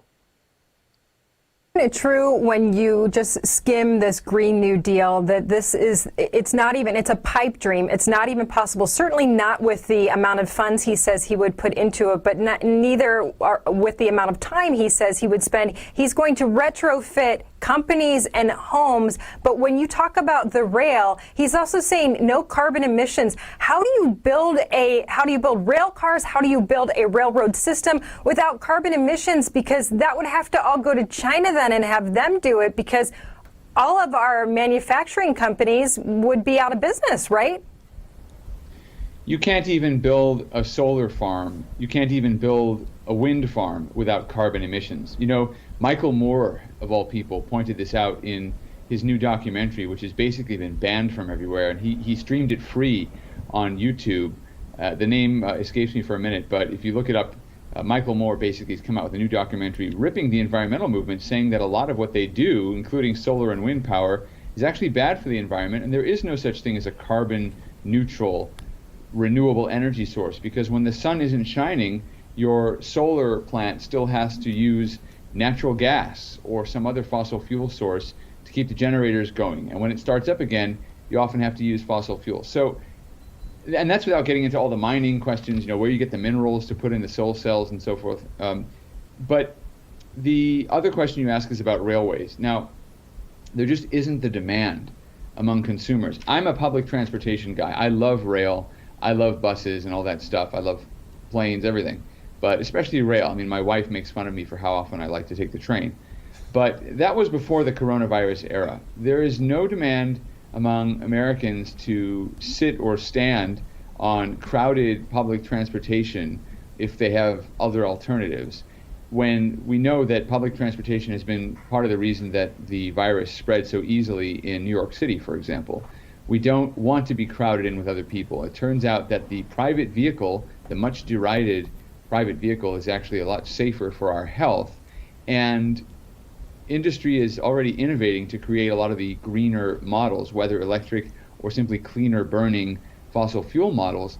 the automotive industry is responding without having to have any mandates. Biden wants to convert every school bus in the country, 500,000 school buses, within 5 years to completely renewable fuels. That means electricity, which is going to be provided somehow, and they're going to do this somehow.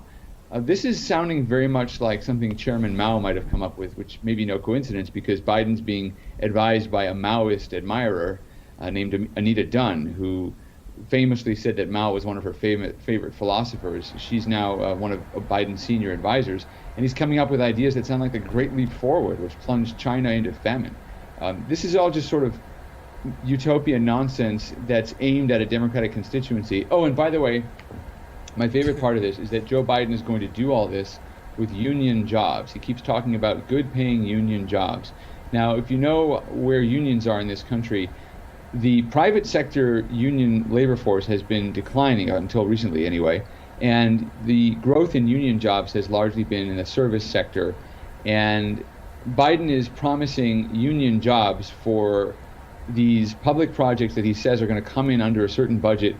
It's just not going to happen. You cannot rebuild the unions, and if your goal is to provide an efficient public transportation source, you may have to use contractors that aren't fully unionized with the Cadillac health plans and so forth. I mean, it's just promising everything to everybody. He's basically just checking off the different Democratic Party interest groups and saying that my Green New Deal is going to be a kind of utopian vision for how we're all going to walk together into the promised land, without actually thinking whether there's a demand for any of these services, whether the science exists, whether it's justified in terms of the environmental impact it's supposed to have, or at least save. Some of these technologies are worse for the environment, ironically. And it's basically just a bunch of hocus pocus. But what's interesting is that Democrats will vote for him anyway because they like the idea that his heart seems to be in the right place, because Democrats are sort of living in a utopian revolutionary moment where they believe that this present crisis with coronavirus and George Floyd riots and all of that gives them an opportunity to remake society completely. So when Joe Biden talks about revolutionary institutional changes and so forth, it sounds nuts to those of us who live in the real world, but that's emotionally where the Democratic Party is today, and they're very excited about it. So, Joel, we've got just a couple minutes left, and I want to take a couple of those concepts you said, because I read a story today about municipalities, cities that are, they're in debt. They're in big debt because of the coronavirus, and you talked about people not using the facilities. And now you've got Joe Biden. So now you've got cities saying we got to raise property tax. You've got Joe Biden saying we've got to raise taxes on the wealthy, on corporations. This leads to a catastrophe, right?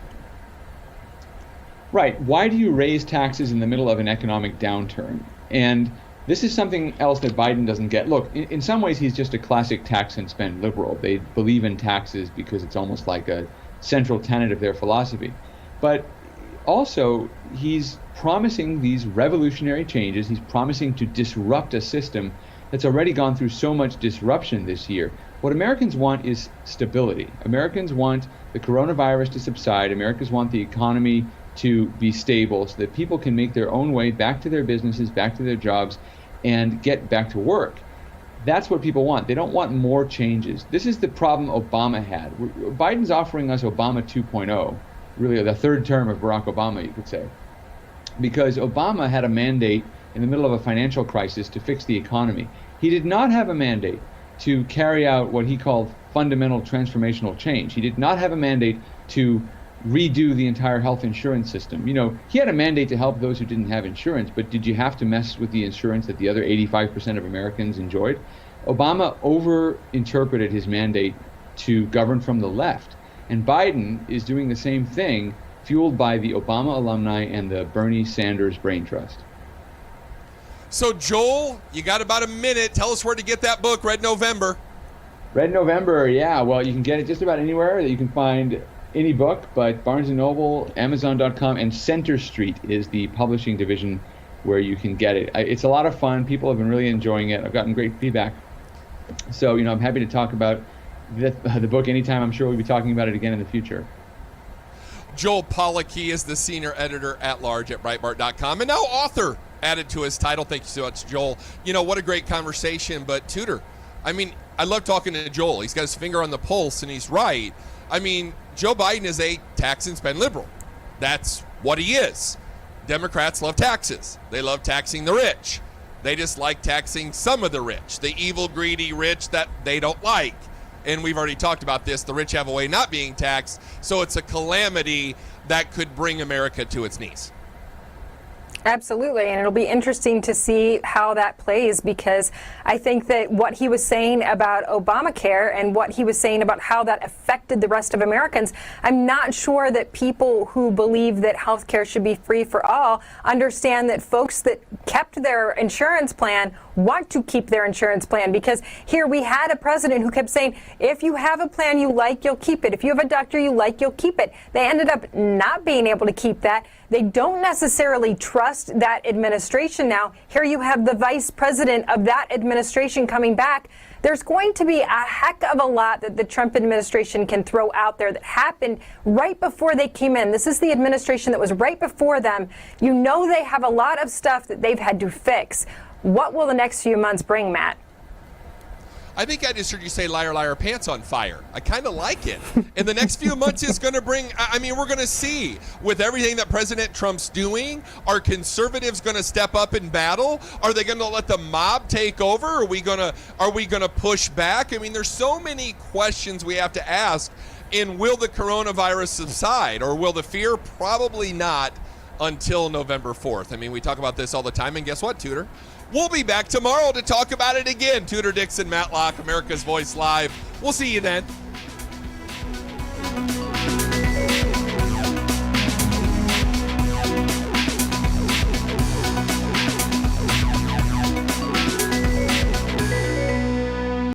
If you suffer from foot pain, ankle pain, knee pain, hip pain, even lower back pain, if just standing causes aches, soreness, and fatigue, the problem could be your feet. When your feet are out of alignment, your entire body is out of alignment and you're in pain. Now you can change all of that today. Introducing Superthotics, the